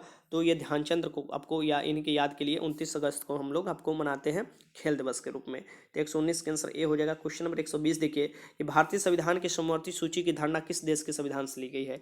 तो भारतीय संविधान की जो समवर्ती सूची है, जैसे कि 3 सूची है ना जी, संघ सूची, राज्य सूची, समवर्ती सूची। अभी समवर्ती सूची में 52 सब्जेक्ट है। ठीक, पहले 47 था, बढ़कर 52 हो गया। तो ये समवर्ती सूची जो है इसकी धारणा किस संविधान से ली गई है, तो ये ऑस्ट्रेलिया के संविधान से ली गई है। ठीक, तो 120 का आंसर क्या हो जाएगा यहाँ पर, सी हो जाएगा।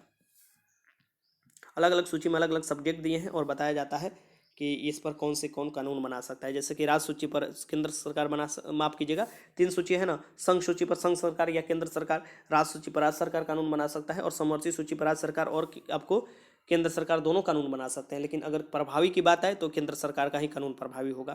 क्वेश्चन नंबर 121 के देखिए, मौलिक अधिकार भारतीय संविधान में उल्लेखित है। तो मौलिक अधिकार भारतीय संविधान में कितना है आपको बताना है। मौलिक अधिकार भारतीय संविधान में कितने आपको दिए गए हैं, तो 6 अभी मौलिक अधिकार थे। पहले 7 मौलिक अधिकार थे, लेकिन 44वें संविधान संशोधन 1978 द्वारा 7वां जो मौलिक अधिकार है, जिसे हम लोग बोलते हैं राइट टू प्रॉपर्टी, ये आपको ये हटाकर आर्टिकल 300A में डाल दिया। इसकी संपत्ति के अधिकार को अब लीगल राइट बना दिया गया और अनुच्छेद 300A में इसे अब डाल दिया गया है। ठीक, तो ये आपको मौलिक अधिकार नहीं रहा, अब 6 ही मौलिक अधिकार हैं।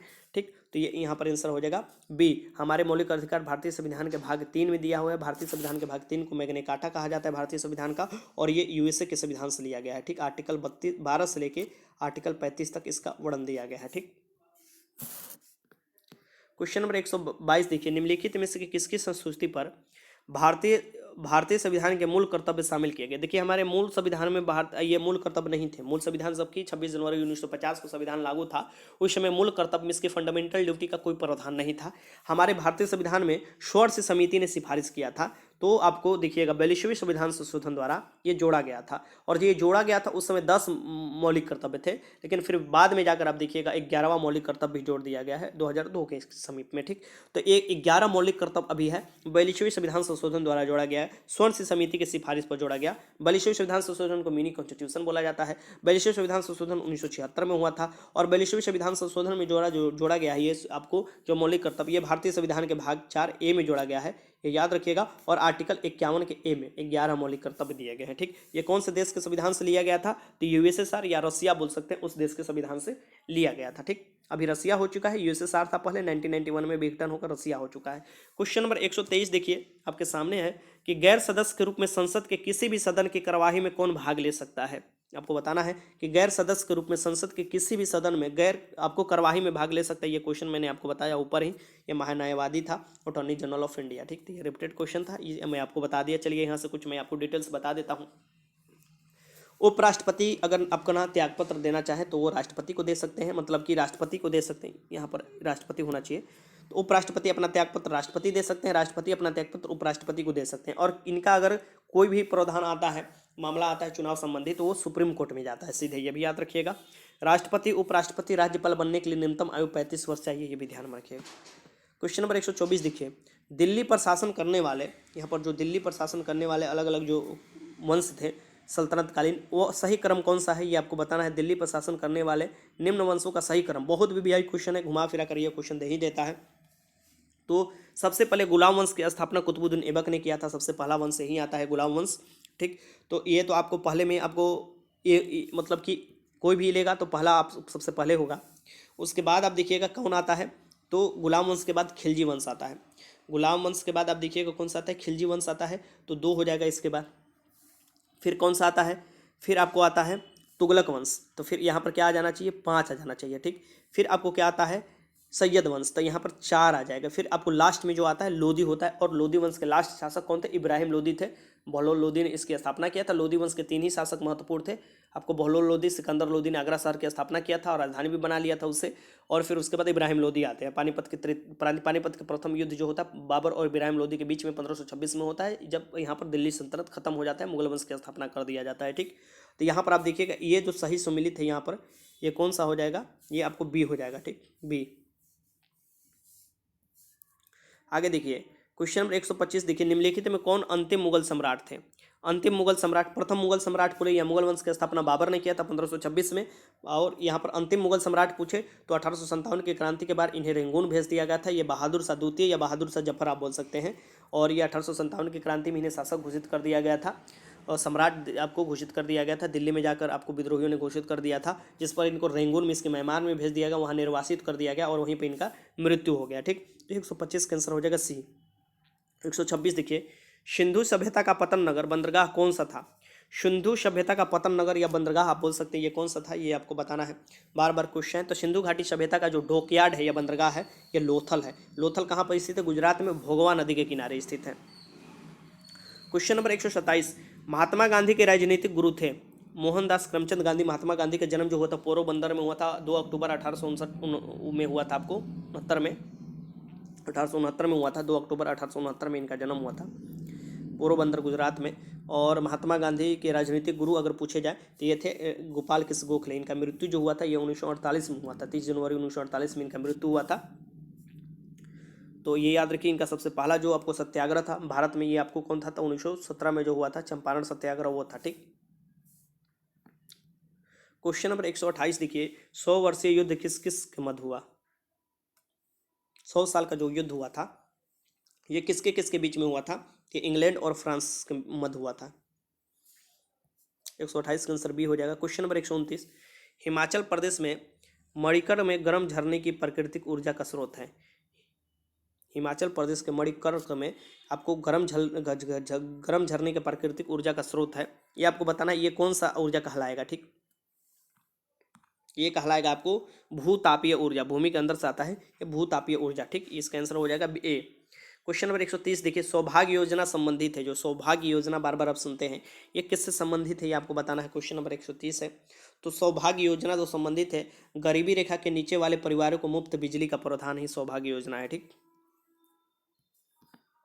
क्वेश्चन नंबर 131, लौंग से समान रूप से मसाले के रूप में काम आती है प्राप्त? जो लौंग है ये मसाला के रूप में काम आती है, जो प्राप्त की जाती है, किससे प्राप्त की जाती है? आपके सामने ऑप्शन है।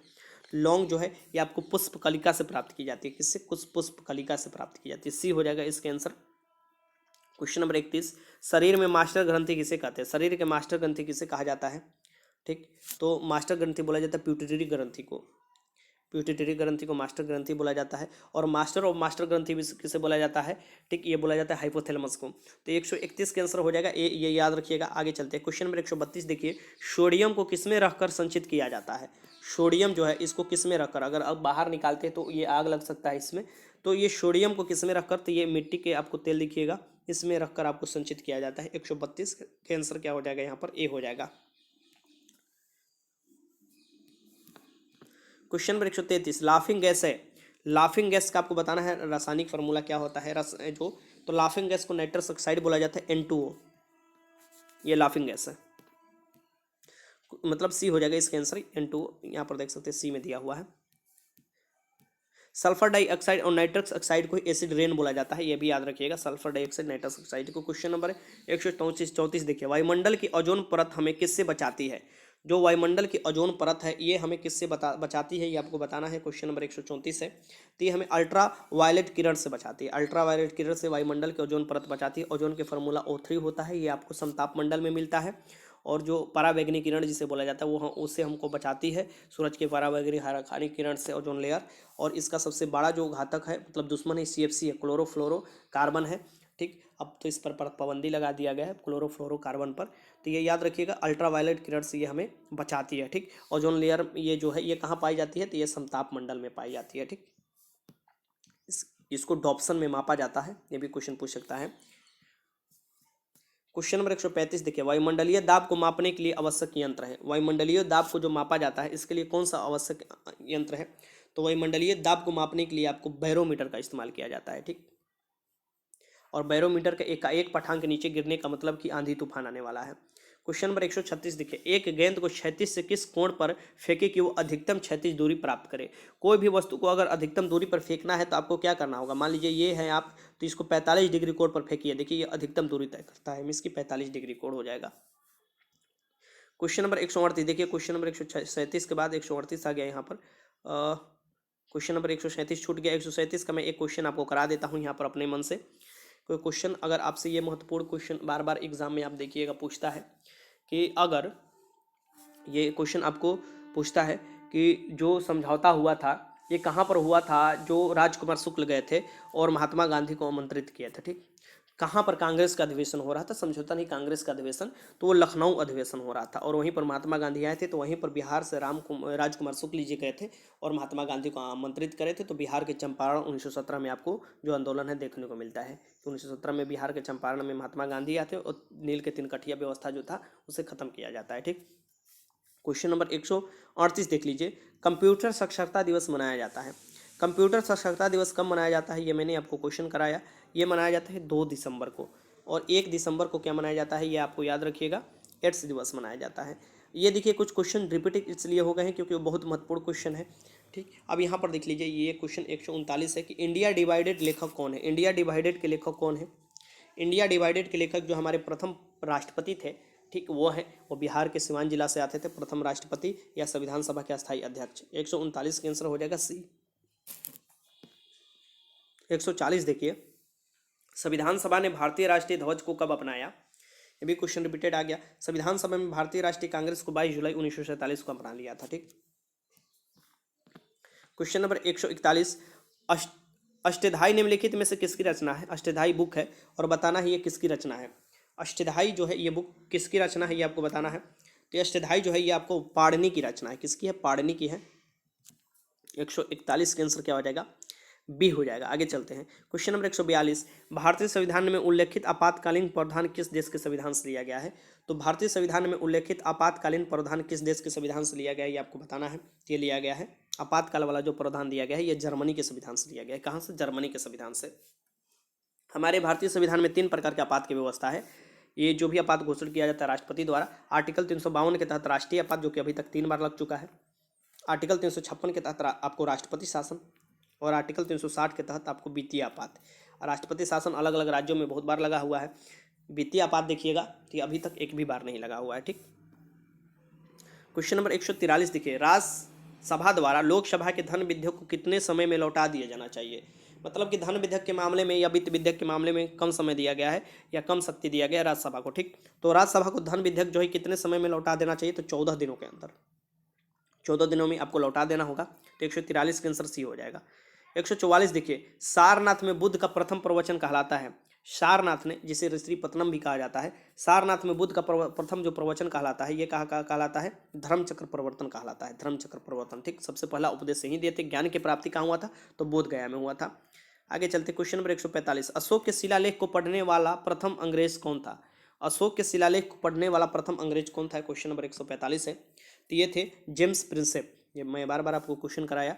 ठीक, जेम्स प्रिंसेप थे। क्वेश्चन नंबर 146 देखिए, 11वीं सदी में भारत का दर्पण किस कहा जाता है। 11वीं सदी का ये बोल रहा है कि भारत का दर्पण किसे कहा जाता है, ये आपको बताना है। तो इसका नाम है किताब उल हिंद। अरबुनी के लेखक है किताब उल हिंद। ठीक, अलबरूनी। 146 का आंसर हो जाएगा ए। क्वेश्चन नंबर 143 देखिए, देश बंधु की उपाधि संबंधित है। देश बंधु की उपाधि किससे संबंधित है, ये आपको बताना है। देश बंधु की उपाधि किसे दिया गया था, तो देश बंधु की उपाधि जो दिया गया था, ऑप्शन देख लीजिए सभी पहले। तो ये CR दास या चित्तरंजन दास को देश बंधु की उपाधि दिया गया था। मोतीलाल नेहरू और CR दास ने ही मिलकर, आप देखिएगा कि स्वराज्य पार्टी की स्थापना 1923 में किया गया था इनके द्वारा ही। क्वेश्चन नंबर 148 देखिए, लाल कुर्ती नामक सेना का गठन किसने किया। लाल कुर्ती नामक सेना का गठन किसके द्वारा किया गया था, क्वेश्चन नंबर 148 है, ये आपको बताना है। तो इसका आंसर हो जाएगा गैरीवाल्डी। गैरीवाल्डी द्वारा ही लाल कुर्ती नामक सेना का गठन किया गया था। 148 का आंसर बी हो जाएगा। क्वेश्चन नंबर 149 है, किस नदी को चीन का शोक कहा जाता है। तो किस नदी को चीन का शोक कहा जाता है, ये आपको बताना है। तो ये हो जाएगा आपको हुंगवाहो नदी को। हुंगवाहो नदी को चीन का शोक कहा जाता है। ठीक, चीन जनसंख्या की दृष्टि से सबसे बड़ा देश है पूरे विश्व में। क्वेश्चन नंबर 150 देखिए, सौरमंडल का सबसे बड़ा उपग्रह निम्न में से कौन है। सौरमंडल में 8 भी उपग्रह देखिएगा, क्योंकि प्लूटो जो है उसको 52वां ग्रह घोषित कर दिया गया है 2006 में ही। ठीक, तो सौरमंडल के सबसे बड़ा उपग्रह पूछ रहा है। ग्रह तो आपको 8 है और इनका 8 ग्रह का आप देखिएगा अलग अलग, जैसे कि बुध और शुक्र का कोई उपग्रह नहीं है। ठीक, पृथ्वी का एकमात्र उपग्रह है, कौन है, आपको चंद्रमा है। मंगल का 2 उपग्रह है, डिमोस और फोबोस है। ठीक, और देखा जाए उपग्रह सबसे बड़ा तो ये बृहस्पति का सबसे बड़ा उपग्रह गैनीमीड है। कौन है, गैनीमीड। तो इसका आंसर हो जाएगा डी। टाइटन जो है ये आपको शनि का उपग्रह है। और उपग्रहों की दृष्टि से देखा जाए सबसे बड़ा उपग्रह मतलब तो आपको हो जाएगा गैनीमीड में इसकी बृहस्पति का। लेकिन ये पूछा जाए कि सबसे ज्यादा उपग्रह किसका है, तो शनि का हो जाएगा। शनि का सबसे बड़ा उपग्रह है। अब हम आते हैं ग्रह पर। ग्रह सबसे बड़ा ग्रह कौन सा है? बृहस्पति है। और सबसे बड़ा ग्रह तो हो जाएगा बृहस्पति, और सबसे छोटा पूछे तो बुध हो जाएगा। ठीक। क्वेश्चन नंबर आपको देखिए 151, जानवर, वनस्पति और सूक्ष्म जीवों के अवशेष किस प्रकार के चट्टान में पाए जाते हैं?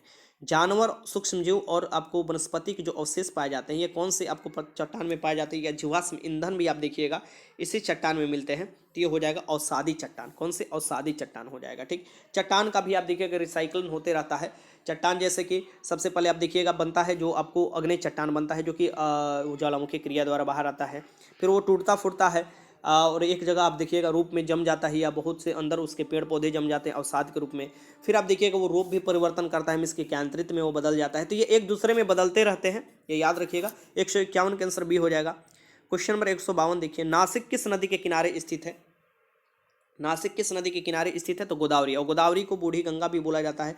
परद्वीपीय भारत की सबसे लंबी नदी है गोदावरी, ये भी याद रखिएगा। तो 152 का आंसर डी हो जाएगा। क्वेश्चन नंबर 153 देखिए, पेस मेकर का संबंध है, तो पेस मेकर का किससे संबंध है? क्वेश्चन नंबर 153 है, तो ये हृदय से संबंधित है। पेस मेकर का हृदय से संबंधित है। ठीक। डायलिसिस का किडनी से संबंधित है, तो 153 का आंसर हो जाएगा डी। क्वेश्चन नंबर 154 देखिए, एक वयस्क मनुष्य के रक्त की औसत मात्रा होती है, एक वयस्क मनुष्य के शरीर में औसत रक्त की मात्रा होती है कौन से? 5 से 6 लीटर होती है। और मूत्र की मात्रा 1.5 से 2 लीटर होती है, मतलब त्यागना चाहिए प्रतिदिन।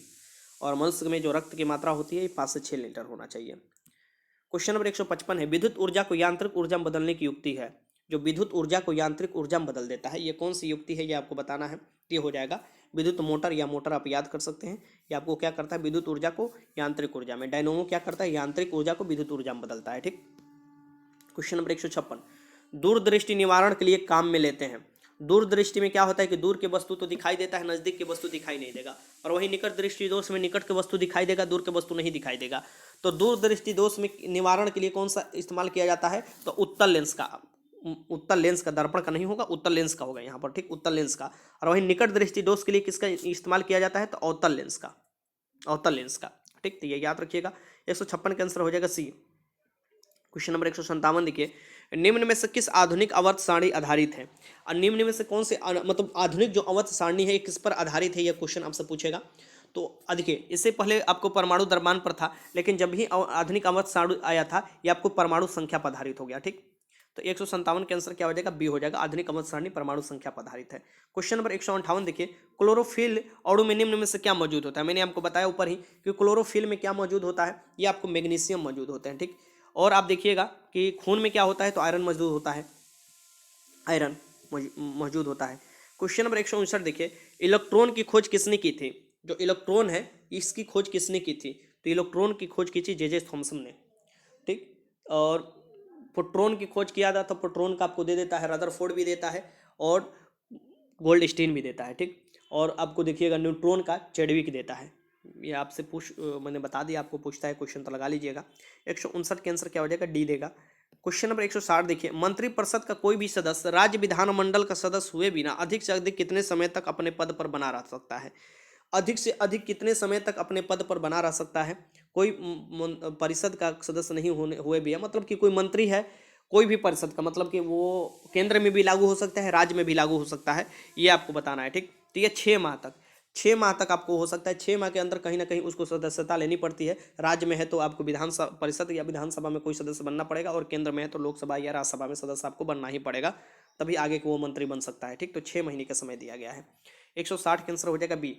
क्वेश्चन नंबर 161 देखिए, राज्यपाल की पद की शपथ कौन दिलाता है? राज्यपाल का जो पद है इसकी शपथ कौन दिलाता है, ये आपको बताना है। तो ये उसी राज्य के जो उच्च न्यायालय के मुख्य न्यायाधीश होते हैं ना, वही शपथ दिलाते हैं। ठीक। और नियुक्ति कौन करता है? तो राष्ट्रपति करता है राज्यपाल का। तो इसका आंसर क्या हो जाएगा? बी हो जाएगा। शपथ उसी राज्य के न्यायालय के मुख्य न्यायाधीश। क्वेश्चन नंबर 162 देखिए, एक व्यक्ति ग्राम पंचायत की सदस्यता के लिए चुनाव लड़ना चाहता है, उसकी उम्र कितनी होनी चाहिए? तो ग्राम पंचायत की सदस्यता के लिए अगर चुनाव लड़ना चाहता है कोई व्यक्ति, तो उसकी उम्र कम से कम 21 वर्ष होनी चाहिए। अगर वोटर लिस्ट में नाम है तो उम्र आपको 18 वर्ष वाले व्यक्ति भी वोट आप डाल सकते हैं, अगर नाम है तो। मिस की जो वोट डालने की आयु है ये 18 वर्ष आपको रखी गई है। पहले 21 था, लेकिन 61वां संविधान संशोधन द्वारा घटाकर 18 वर्ष कर दिया गया। ठीक। और अगर मुखिया में चुनाव में पंचायत के सदस्य बनने के लिए खड़ा होना चाहते हैं तो आपको 21 वर्ष चाहिए। क्वेश्चन नंबर 163, सिकंदर ने भारत पर कब आक्रमण किया था? इसे अलेक्जेंडर भी बोला जाता है। इसके पिता का नाम फिलिप था। ठीक, तो ये आप पूछा है कि भारत पर कब आक्रमण किया था, तो ये भारत पर जब आक्रमण किया था ये 326 ईस्वी पूर्व में किया था। कब? 326 ईस्वी पूर्व, ए हो जाएगा आंसर। क्वेश्चन नंबर आपके आगे देखिए 164, बिंदुसार ने विद्रोहियों को कुचलने के लिए अशोक को कहाँ भेजा था? बिंदुसार ने विद्रोहियों को कुचलने के लिए अशोक को तक्षशिला भेजा था। कहाँ पर? तक्षशिला, क्योंकि बिंदुसार पिता थे अब अशोक के, और ये बिंदुसार के पिता चंद्रगुप्त मौर्य थे। ठीक, तो ये भी याद रखिएगा, इसके आंसर क्या हो जाएगा? बी हो जाएगा। क्वेश्चन नंबर 165 है कि दिल्ली का पुराना किला किसके द्वारा बनाया गया? दिल्ली का जो पुराना किला बनाया गया है ये किसके द्वारा बनाया गया है, ये आपको बताना है। तो दिल्ली का पुराना किला शेर शाह सूरी द्वारा बनाया गया। किसके द्वारा? शेर शाह सूरी द्वारा। और शेर शाह सूरी का मकबरा कहाँ पर स्थित है? तो ये सासाराम में स्थित है, बिहार के सासाराम में। क्वेश्चन नंबर 166 देखिए, वर्ष 1829 में सती प्रथा का उन्मूलन किसके द्वारा किया गया? वर्ष 1829 में सती प्रथा का उन्मूलन किसके द्वारा किया गया था? क्वेश्चन नंबर 166 है, ये आपको बताना है। तो ये किया गया था लॉर्ड विलियम बेंटिंक द्वारा। कब किया गया था? 1829 में। सहयोग किसने किया था? तो ये किए थे इसमें राजा राम मोहन राय। राजा राम मोहन राय ने इनको सहयोग किया था। तो 166 का आंसर डी हो जाएगा। क्वेश्चन नंबर 167 देखिए, निम्नलिखित में से किसने सभी तीनों गोलमेज सम्मेलन में भाग लिया? ये क्वेश्चन रिपीट हो गया फिर से। यहाँ पर देखिए तीनों गोलमेज सम्मेलन में कौन भाग लिए थे? तो ये आपका आंसर हो जाएगा यहाँ पर doctor Bhimrao Ambedkar, drafting committee के अध्यक्ष भी थे। और मात्र द्वितीय गोलमेज सम्मेलन में महात्मा गांधी ने भाग लिया था कांग्रेस के प्रतिनिधित्व के तौर पर, जो भी आपको वो सफल भी नहीं हुआ था। ठीक, क्वेश्चन नंबर 168 देखिए, फफूंदी द्वारा घटित रोग है। फफूंदी द्वारा जो घटित रोग है ये आपको बताना है कौन से घटित रोग है। तो जो भी दाद, खाज, खुजली ये जो होता है ये फफूंदी द्वारा ही होता है। ठीक, तो 168 का आंसर क्या हो जाएगा? सी हो जाएगा। 169 का देखिए 169 का, नेत्र में आंख का कौन सा भाग प्रयुक्त किया जाता है? नेत्रदान में, माफ कीजिएगा, नेत्रदान में कौन सा आंख आपको दान दिया जाता है? ये कॉर्निया दान किया जाता है। ठीक, और नेत्र में आपको कौन से भाग पर प्रतिबिंब बनता है? तो रेटिना पर बनता है प्रतिबिंब। ठीक, क्वेश्चन नंबर 170 देखिए, ताजमहल बहुत बहुत दुष्प्रभावित होता है। ताजमहल किसके कारण? देखिएगा उसका रंग बदल रहा है, थोड़ा पीलापन आ रहा है। तो ये देखिएगा अम्लीय वर्षा के कारण, सल्फर डाइऑक्साइड और नाइट्रस ऑक्साइड का अम्लीय वर्षा के कारण। इसका आंसर हो जाएगा बी। क्वेश्चन नंबर 171 देखिए, तारे क्यों टिमटिमाते हैं? बार बार ये क्वेश्चन पूछता है कि तारे क्यों टिमटिमाते हैं? तो प्रकाश के अपवर्तन के कारण क्या होता है? तारे टिमटिमाते हैं। ठीक, इसका आंसर क्या हो जाएगा? बी हो जाएगा। क्वेश्चन आगे देखिए 172 देखिए, सभी अम्लों में निम्नलिखित में से तत्व अनिवार्य रूप से होता है। सभी अम्ल में निम्नलिखित तत्व आपको अनिवार्य रूप से मिलेंगे। ये कौन से मिलेंगे? हाइड्रोजन मिलेंगे। कौन से? हाइड्रोजन।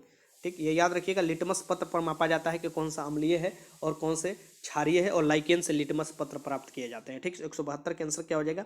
डी हो जाएगा। पूरा यूनिवर्स में हाइड्रोजन ही सबसे ज़्यादा मिलता है, या आपको बोल सकते हैं तारा में भी हाइड्रोजन सबसे ज़्यादा मिलता है। ठीक, क्वेश्चन नंबर 173 है कि विद्युत चुंबकों में निम्नलिखित धातु काम आती है। विद्युत चुंबक बनाने के लिए ये कौन सी धातु काम आती है?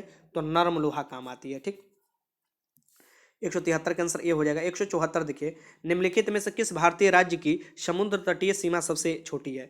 सबसे छोटी पूछ दिया समुद्र तटीय सीमा, ये आपको कौन हो जाएगा? गोवा हो जाएगा। ठीक, गोवा की समुद्र तटीय सीमा सबसे छोटी है। 9 राज्य आप देखिएगा समुद्र तट से मिलते हैं, जिसमें सबसे लंबी जो है ये गुजरात राज्य की है। सबसे लंबी गुजरात राज्य की है। 174 का आंसर हो जाएगा ये। वैसे भी गोवा जो है ये क्षेत्रफल की दृष्टि से सबसे छोटा राज्य है, और समुद्र तट से आपको सटा हुआ है तो उसका तट भी छोटा होगा। क्वेश्चन नंबर 175 है, रावत भाटा परमाणु विद्युत संयंत्र कहाँ अवस्थित है? रावत भाटा जो विद्युत परमाणु संयंत्र है ये कहाँ पर स्थित है? ये आपको बताना है। क्वेश्चन नंबर 175 है, ये हो जाएगा राजस्थान। राजस्थान में रावत भाटा है, ये याद रखिएगा। कलपक्कम जो है ये तमिलनाडु में है, ये याद रखिएगा, क्वेश्चन आपसे पूछता है तो आपसे। चलिए आगे देखते हैं। क्वेश्चन नंबर 176 देखिए, खाद्य एवं कृषि संगठन FAO का मुख्यालय कहाँ पर है?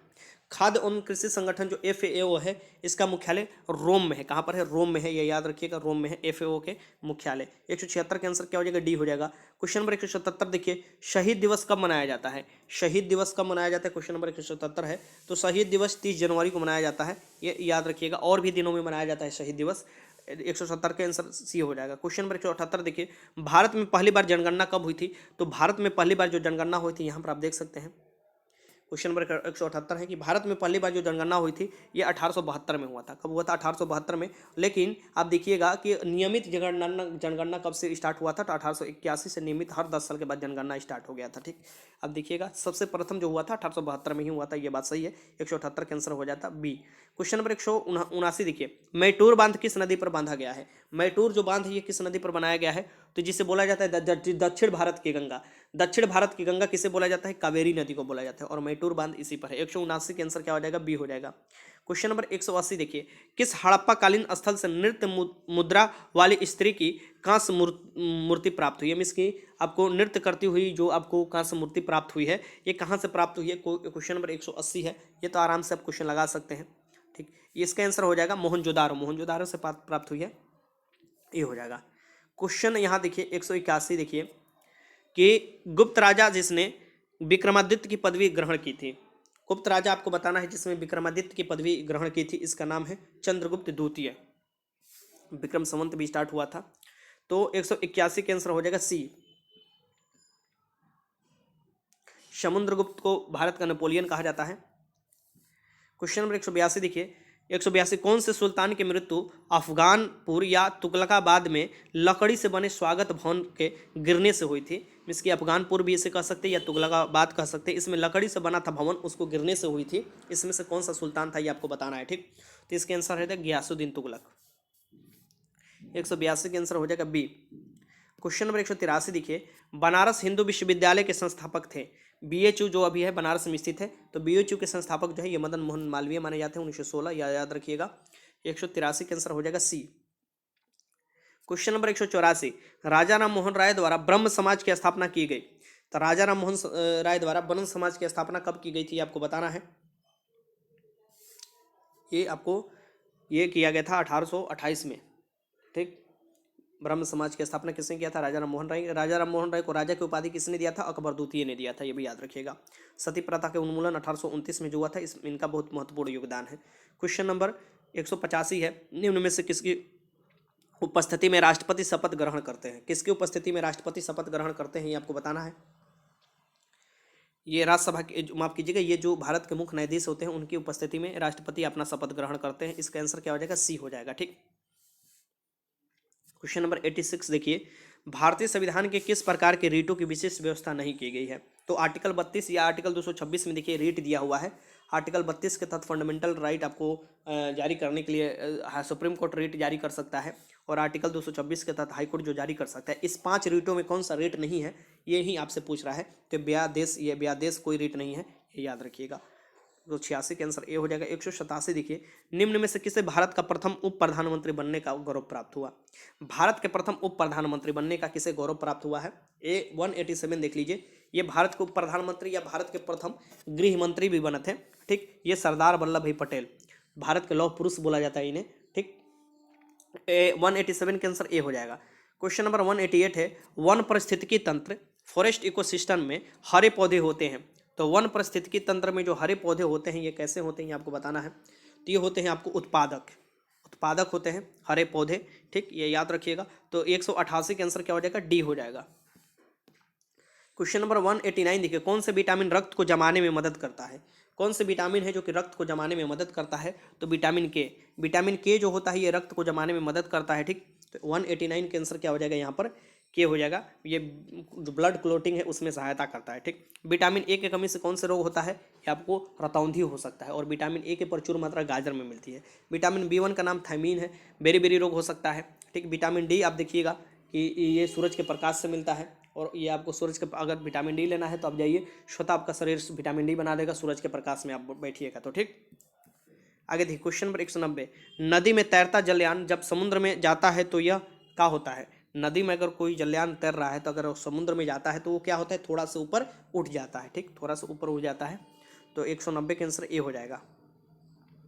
क्वेश्चन नंबर 191 है, दंत चिकित्सक का दर्पण, जो दंत आप दांत उत्कान ऊन दिखाने जाएंगे ना डॉक्टरी में, तो वो दर्पण कौन सा दर्पण का इस्तेमाल करता है? तो उसमें अवतल दर्पण लगा होता है। कौन सा? अवतल दर्पण।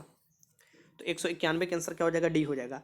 देखिए यहाँ पर दंत जो चिकित्सक है ये अवतल दर्पण का प्रयोग करते हैं। अवतल दर्पण में क्या होता है? वास्तविक और काल्पनिक दोनों प्रकार के प्रतिबिंब बनते हैं, और ये वस्तु से बड़ा प्रतिबिंब बनता है। अवतल दर्पण का उपयोग आपको सोलर कुकर में भी होता है, परावर्तक दूरबीन में भी होता है, सर्च लाइट में भी होता है, मोटर के हेडलाइट में भी होता है, हजामती दर्पण में भी होता है और रोगियों के कान नाक गले में होता है। मात्र यहाँ से आप देखिएगा एक क्वेश्चन आपके एग्जाम में आने वाला है। ठीक, जो मैंने आपको बताया बस याद रख लीजिएगा। ये बड़ा प्रतिबिंब बनाता है, इसलिए अवतल दर्पण का उपयोग किया जाता है छोटा चीज़ को बड़े देखने के लिए। वहीं उत्तल दर्पण का प्रयोग देखिएगा कि आपको साइड मिरर के रूप में देखने को मिलेगा। ठीक, बस उस गाड़ी के साइड मिरर, क्योंकि दूर के वस्तु को छोटा छोटा दिखा दे आपके मिरर में, इसलिए। क्वेश्चन नंबर 192 देखिए, पानी के ऊपर तक भरे एक भाग में पानी की सतह पर बर्फ का टुकड़ा तैर रहा है, तो बर्फ का टुकड़ा पिघलेगा तो क्या होगा। मान लीजिए ये गिलास है, इसमें पानी भरा हुआ है, ठीक, इसी में एक बर्फ है और वो तैर रहा है और वो बर्फ पूरा पिघल जाएगा तो क्या होगा, तो पानी का स्तर जस का तस रहेगा। इसकी पानी का स्तर में कोई परिवर्तन न होगा, अपरिवर्तित रहेगा। 192 का आंसर सी हो जाएगा। 193 देखिए, यहाँ पर गोबर गैस का मुख्य घटक है। गोबर गैस में क्या मुख्य रूप से पाए जाते हैं आपको बताना है। गोबर गैस के मुख्य रूप से जो घटक होते हैं ये मीथेन होते हैं। मीथेन, जो भैंस जो गाय है ये भी पगुराई भी करती है तो ये मीथेन गैस निकलता है। या आप देख सकते हैं कि जो दलदली या धान के खेत वाले जो क्षेत्र होते हैं वहाँ पर भी मीथेन गैस निकलता है। ठीक, मीथेन गैस को ही मार्स गैस भी बोला जाता है, इसकी फार्मूला CH4 होता है। ठीक, आगे देखिए क्वेश्चन 194, पेंसिल लेड निम्नलिखित में से बना होता है। जो पेंसिल आप देखिएगा उसका जो लेड होता है वो किसका बना होता है ये आपको बताना है। क्वेश्चन नंबर 194 है, तो ये ग्रेफाइट का बना होता है। और ग्रेफाइट और हीरा एक दूसरे का प्रूफ है। हीरा काफ़ी कठोर पदार्थ है, सबसे कठोर पदार्थ में हीरा आता है और ग्रेफाइट मुलायम होता है। ठीक, क्वेश्चन नंबर 195 देखिए, नरसिम्हन रिपोर्ट का संबंध किसके पुनर्गठन से है।